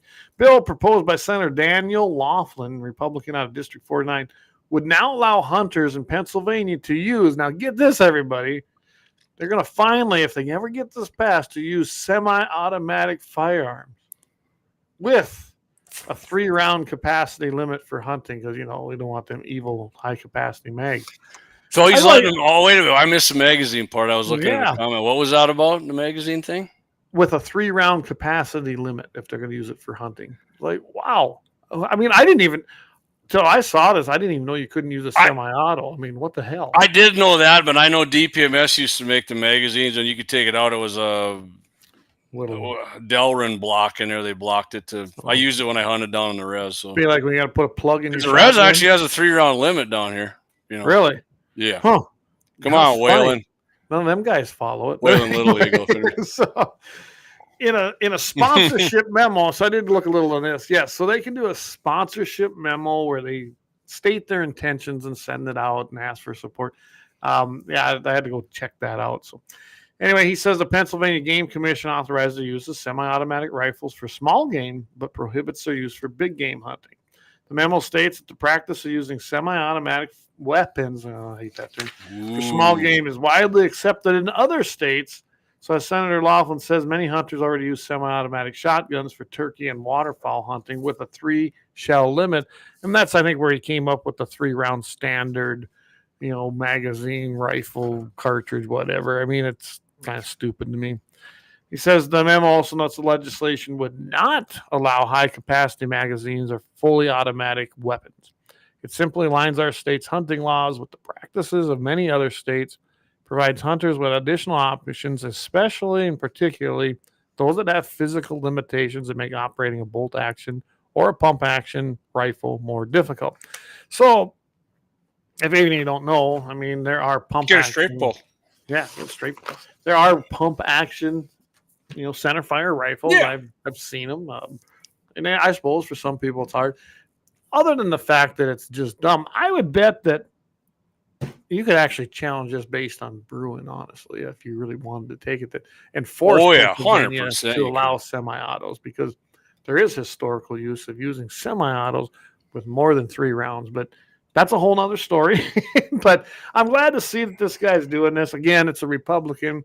He's fighting probably an uphill battle. I imagine he put the 3-round mag in there limit because Shapiro's not going to sign that even if it does pass. with the 3-round deal, it might because maybe with 3. But I bet it'll be amended. You get like the FUD looking. Well, it'd be a new. Hey, mag puller. Them guys can make magazines, or maybe they'll just put blocks. I would bet. I would bet that it'll be a semi-automatic rifle like my Remington 7400, and you probably can't even pick it out back here. It looks like a regular gun. But I bet ARs are going to be, and anything that looks like an AR, they're going to call it military style. Most popular gun in America. Yep. Kagan said it's and they're going to be excluded from that. I bet you money, but you'll be able to use a semi-auto. It just can't be. Yeah, it'll be AR. It'll be like a Joe Heitkamp semi-auto. Yeah, it'll be like a Joe. Got to wipe your Heidi and yeah, you got to take a Joel and then wipe your Heidi. Anyway, Gene, bring back the Remington. No, Gene, not for me. I don't like pump action rifles unless it's a 22, and even then, I got the semi-auto. I think that's a 7. I got a pump action one right next door to me here, but so anyway, that's what's happening in PA. Maybe someday we can get that state turned around. Where's our Kevin hasn't been on here for a long time. We need to get him on here again. He's been kind of absent. He is. Fun. He always shares our shit on X, so I appreciate that, Kevin. Maybe he listens to the podcast. 760 pump. What a great rifle. You know what? I didn't own one of them, but I've shot those. They seem like they were decent guns. I'm not a big pump. Me either. I think it's just everything I got's got a freaking bipod on it, really. Because I'm always, Because you're cheating. Get your long range sniper, Clay. That's why. You're a cheater. Yeah, you're cheating. You're making your gun sit too still. Why don't you be like the old days and use shooting sticks? No. I don't have a bipod on my crossbow, so. Well, that's cheating too, even though they go back longer than guns. Well, Shiloh was asking me. You texted me the other day about his boy bought a 6.5 Creedmoor. Was it a 6.5 Creed? I think it was. I think it was a Ruger, but he was looking at shooting sticks, I said, it depends on what you want to hunt, but most people I know use a bipod. Shooting sticks definitely aren't as stable, but if you're using one of these pumps, man, you're pretty much going to be it's a running shot. I mean, that's kind of what they're. You've seen what I had shooting sticks. In fact, when I took you guys out, I had shooting sticks with me that day. It kind of depends on where I'm hunting, what I'm hunting, and what I'm really doing. Whether I use my bipods or my shooting sticks. I tried that when Max and I did that's when our page was disabled, so I put it on my 701 Nation page with the crossbow, which did get like 900 views, but he had the death grip. I mean, I don't know. Yeah, for the we only shot to 80 yards with it. What is a crossbow? You can go to 500 with those, can't you? No. But, I mean, I was told Dougie too. I'm like, man, if you want to put this on your and the deer's at like 400, is it better than offhand? Yeah, but it ain't nothing like proning out with your rifle and a bipod. Leon says he's got some video of you with a bow. He's got to get some video. Yeah, I got to get some. Don't worry, you'll get one here in about 3-4 weeks when I shoot about a 180 muley with that son of a bitch. Gene says 7600 and 270 was his very first deer rifle. I mean, there's used to be very popular for sure.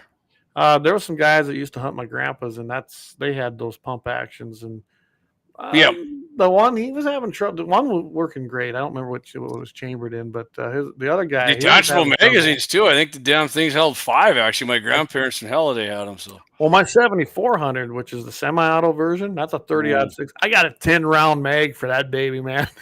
No shit. You know why? Because I can. Exactly. So I can tell you that gun, as much as it sounded fun to have, it didn't feed great all the time. It was finicky on the ammo it would feed. Well, they had like for the ejection port, it was plastic too. And I'm like, really? Back when you invented these fuckers, you guys made plastic? I'd grab it, but I'll get nixed right away. All right, so Gene and Luke, does that thing, the ejection port cover plastic on that pump? I don't know. I know my semi-auto. I'm looking. Luke says the 7400 probably made the 760 popular because they couldn't blame the jamming on the gun, just skinny arms. You're right. And like I said, I did have some problems with my 7600s. I really did. That like I said, it did the job, but it was finicky on what it would load decent. So I still have it. It's right there. But you can point for sure. Anymore, I'm just like, it's the very edge of the camera there. Yeah.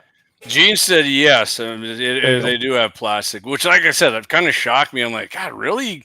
Back then we invented these? You guys are, I don't know, maybe Paul, well, I guess they had the ARs and M16s and shit and NOM, so. It's as bad as Gene can probably refresh my memory on this. The shotgun that had a steel liner, but it had basically a fiberglass barrel on the outside. What were those? Yeah, it was the first carbon wrapped ones, man. Yeah, well, there's one sitting in the gun safe up at my mother-in-law's because my father-in-law had one of them. And she was going to give it away. I said, no, you ain't giving that one away. Even though it was not a great gun, not giving that one away because I don't think there's very many of them still in existence. So, anyway. Probably not. All right. So, what's your next mag dump? No, go ahead. You're up, man. Oh, okay. I'll do another one. Which one? Did you just do one or did I do one? I just did one, but I got one here. I'll just go for it. Do it. Wytheville, Virginia. And I'll tell you what, I hope every sheriff. Bobby Lee's home state. Yeah. Wythe County. You missed what we talked about at the beginning of the show, so go ahead, Clay. Sheriff Anthony R. Klein has announced that his office will no longer collect the sheriff's fee for concealed handgun permit applications, reducing the total cost now for applicants from $50 to just $15. The remaining amount covers only the court's processing fee, which is another stupid thing anyway. But in a letter to the Wythe County Circuit Clerk of Courts, Jeremiah Musser, dated August 4th, he stated, as sheriff, I love how he put it too, I do not believe citizens should be charged to exercise their constitutional rights. My duty is to protect those rights, not to profit from them. Man, I wish every sheriff would say that. The change took effect immediately upon the announcement, meaning residents now applying for their new or renewal concealed handgun permits will now pay only the court's fee. I'm going to have to call my buddy Don Cole out there in Virginia and give him the good news. Yeah. Klein's decision effectively removes the $35 sheriff's portion that had previously been added to the total cost. He's currently serving as an interim sheriff following the retirement of Sheriff Charles Foster. So I went to look to see what I could find out on Foster. Mm-hmm. So he was a good guy, but he neither supported or didn't support this. He just let it be, right? Mm-hmm. So that, in my book, he's part of the problem. Anyway, I was going to say he's on the left bad side of the 50% there. Framed the move as part of his commitment, the new guy, to supporting law-abiding gun owners and defending the principles of the Second Amendment. While Virginia localities can still charge the full $50 under state law, the county's decision places it among a smaller group of jurisdictions that have opted to waive the sheriff's fee entirely. Reducing unnecessary costs for exercising a right sends a strong message in favor of accessible self-defense options for responsible citizens. Mm-hmm. Although the application process is out there, still requires court review. Get this. Court review and background checks. Eliminating the sheriff's fee ensures that the financial barrier has been kept to a minimum for law-abiding residents. So that's in Virginia, and I'm glad to hear it. Like I said, I don't think we have that in North Dakota, honestly. I don't remember ever hearing of a sheriff's fee. In Virginia, like let's get Winsome Sears in there, baby. There you go. So anyway, kudos to this guy. I wish all sheriffs thought like that and thought like Sheriff Corey Lee over in the Stark County area. There are some good constitutional sheriffs. They are few, but they do exist. And I tip my hat to those guys. Awesome. Love to hear it, man. Love it. And hey, but Clay, by the way, I did sign up. I'm September 7th going in for that class 1, baby. Really? Oh, yeah. Where's that at? Oh, right down Shields there. When I bought that 380, they got a deal. Hey, it said $1, but by the time I paid whatever other fee to the guy coming up and giving the class and then the range fee, I mean, it ended up being, I think it's going to be like $70, but whatever. I got to get the damn thing. I'm tired of hee-hawing around, and if I didn't pay it, I probably wouldn't have got the damn thing. So, hey, who knows? I might fail. I can tell you too. I don't shoot like Dougie does. I was kind of thinking we should go either put one on and have a guy come or. Well, Dan said he'd do it. I think didn't he? Dan Brown said he'd come down. And I think we need to get that done. Get Dan over here and have it done. And Dan's a great guy. He's a pro Second Amendment guy. Dougie's got a garage and a shooting range. Absolutely, that's what I'm thinking. Maybe I'll help Dan. I already have my class. One more day doing this shit. Oh, hey, Leon, got to run. I'll catch the rest in an hour. There you go. All right. Thanks, Al. See you, buddy. And yeah, stay tuned because you're going to see more of them. Anyway, so I guess you're up if you got another mag dump. All right, I do. I'll tell you what. I'll sling it short here. Should we take one quick timeout? Let's hit the big eggplant sponsor here. Eggplant, yeah. If you text a lot, you know what the eggplant means. All right, here he is.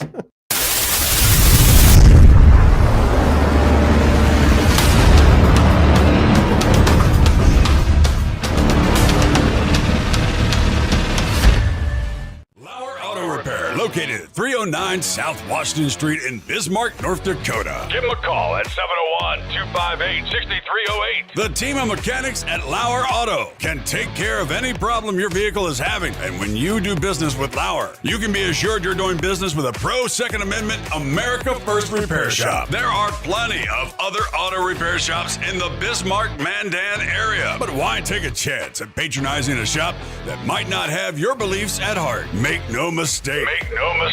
Lauer Auto is your pro Second Amendment repair shop. When you talk to the guys at Lauer Auto, don't forget to tell them that you heard they are a sponsor of Guns and the 701 and that you appreciate their support of our pro Second Amendment, pro North Dakota live stream and podcast. That's Lauer Auto Repair, 701-258-6308. 701-258-6308. Located 309 South Washington Street in Bismarck, North Dakota.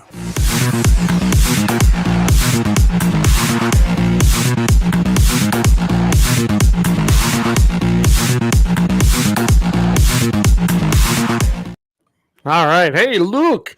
Thank you. Luke made a purchase of one of our fine Guns in the 701 sweatshirts. Just got the notification. Awesome. Appreciate that, Luke. We'll get on that right away. So met Luke and his dad actually, I'm going to say like 2 years ago, probably come this March at a gun auction over in Mandan there. Awesome. Yeah, good dude.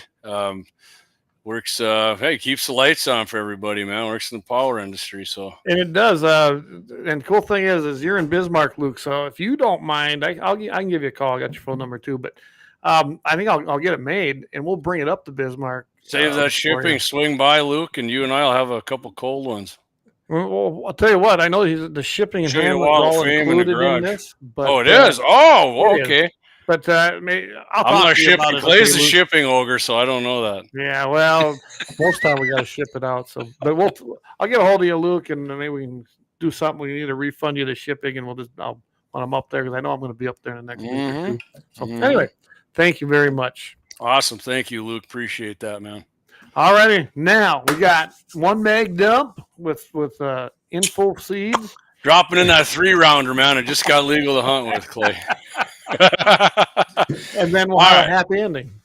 So Clay and I aren't exactly hunting show hosts, right? We talk about hunting a lot, and occasionally we co-host them. We've hosted some. You've been Scott's show. I did Scott's show. Michael Bell's show we done. Daryl. Daryl's kind of got TDS, but he'll still, I don't know if he will anymore, but we have filled. Take it easy, Daryl. Don't get all sweaty. So Matt Jennings, host of the Game Hunting Show, is no longer allowed to hunt in Kansas after pleading guilty to illegally killing deer in the state. So, yeah. In addition to the ban, Clay, the Department of Justice announced Matt Jennings, age 35, of Bowdoin, Georgia. Well, Clay's not allowed in Georgia, and this guy's not allowed to hunt. Well, I can go in there. I just can't drive. Oh, all right. Well, So you kind of got something in common with him. Was sentenced, Clay, to 5 years probation and a $25,000 fine. No, damn. I read that. Yeah. I hope you make a lot of money on the Game Hunting Show. Court documents show that Jennings, the host of the hunting show, pled guilty to 2 counts of illegally taking of a white-tailed deer in interstate commerce. Okay, but this is where really, to me, he really effed up here. Fox 4, Kansas City, Gene and Leon's gone now, but reports that on November 11th, 2022, Jennings killed an antlered deer near Florence, Kansas, but his antlered deer tag didn't allow him to take a deer in that part of the state. The following day, he drove to Gene's old stomping grounds in Oklahoma, where he fraudulently registered the kill in Oklahoma using an Oklahoma electronic tag, which I don't know what the hell that is, but okay, they got him with it. Yeah. According to the report, Jennings then killed another antlered deer near Wakini on November 19, 2022. And although he had a valid tag for that area of Kansas, killing a second antlered deer in the same year is a violation of the Jayhawker state law, which allows only one antlered deer per season. Oh, hey, that's why they got big deer in Kansas, maybe. That's right. That's part of it. Yeah, of course. According to CJOnline.com, Jennings featured both of those illegal hunts, unbelievable, on his hunting show, right? Again, titled The Game, which is aired on YouTube and streamed on Carbon TV. I have heard of Carbon TV, never watched it, but I should actually watch it. It looks pretty good. Kansas Department of Wildlife and Parks and the U.S. Fish and Wildlife Service investigated the case, used phone data, social media posts by Jennings to confirm the movements and the location where he shot the deer. They know where you're at, so don't think you're hiding from anybody. They know exactly where they are, and they can find you. A federal judge ordered Jennings to pay $15,000 in restitution to the Kansas Department of Wildlife and Parks and pay a $10,000 fine, which was the $25,000 he had to pay, and forfeit the antlers from the white. God, see, you don't even get to keep them when they get your ass for doing it. So, not on top of that, Clay, here's the last one. During his 5-year probation, Jennings is prohibited from guiding, hunting, trapping, fishing, or being with anyone engaged in those activities in Nebraska, Missouri, Oklahoma, Colorado, Iowa, Wisconsin, Illinois, and Minnesota. All of them we talked about in the deer report, except for Colorado. Yeah. Wow. So obviously it wasn't worth it. And here too, probably here in South Dakota, probably. I think there's something on the books about maybe that. If governor once governor listens to the podcast, he might just throw Jennings on the list. That'd be funny. You know what I don't get though? All right, $15,000 restitution for what? Oh, that's right, because the state owns all the animals, right? What are they going to do with it? That's what I want to know. When I hear that kind of numbers, I want to know what I'm sure plant some trees there for habitat. Yeah. I just. You answered Justin on that. I didn't see. I did. Yep. I bet it was Justin. I'm glad you mentioned that because I haven't had that gun out in a while. And just now, I'm pretty sure I think that was the only one made back with that carbon. Remember, this is 1950 or 1960s. I think 1950. I don't even remember how old they are. But Luke now I'm says, gonna have to go take a look at it. Luke Savage says, "Sounds good. Thanks for a great show, guys. You're welcome, Luke. Yep, thanks for being a great supporter of the show." Absolutely.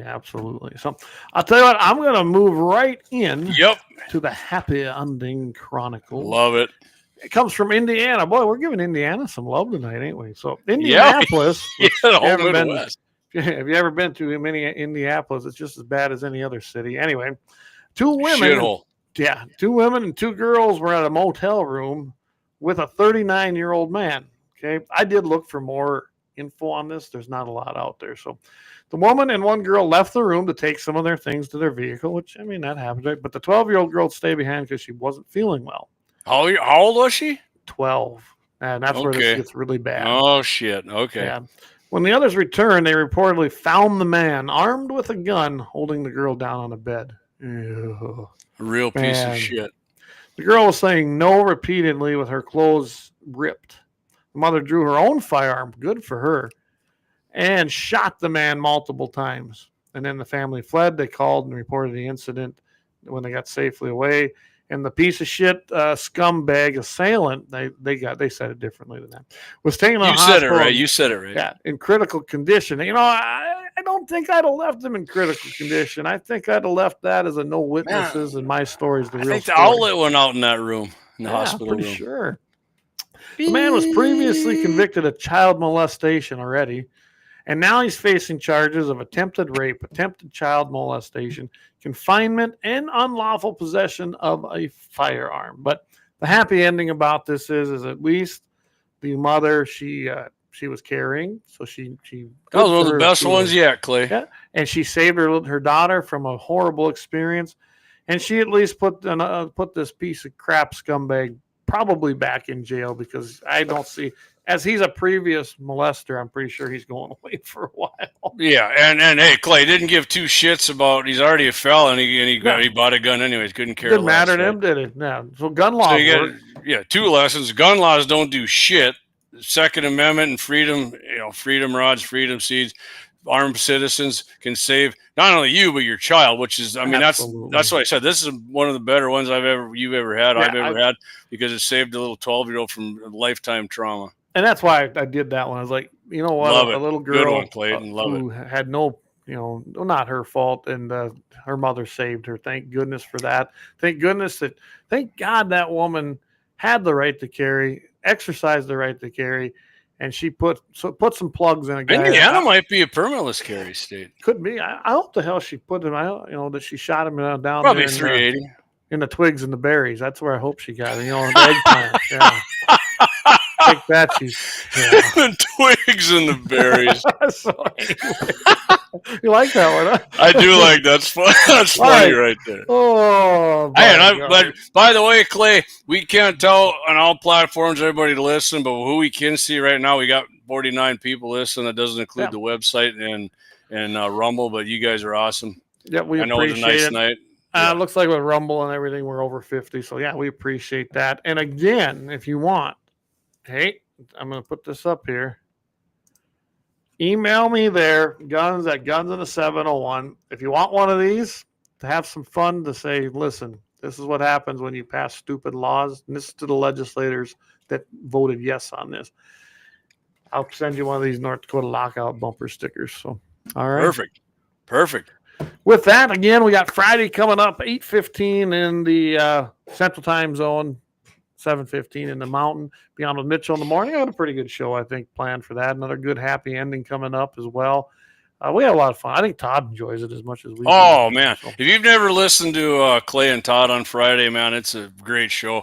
I'm friends with Clay, and I'm not even being biased here. It's a great show. You and Todd do a freaking awesome job, Clay. It was a little different when it just was him and I, but I think we found our groove, and for sure. I can tell you a lot of times when Todd's on there, and I call in. He goes, I've started calling in a little earlier, and then we sit there and BS, which seems like it pumps him up a little bit. So it's okay. Yeah, no, it's a great show with you and Todd on there. You guys got it going on. And he's even taken some interest in some of that stuff, which is even better yet. Still got to get his ass out to the range. I keep telling him that, like, Todd, you got to come out. So we need to do another range day before it gets cold, because I think everybody'd like to do them, but I know Todd probably won't come out. We got some shooting challenges coming up again. Yeah. Real quick, Clay, Brian Warner says, I hope they put him in Gen Pop. They will make sure they will make sure we still get a happy ending. Well, Brian, they're going to make sure that he gives out a lot of happy endings, and not the kind that Clay was talking about.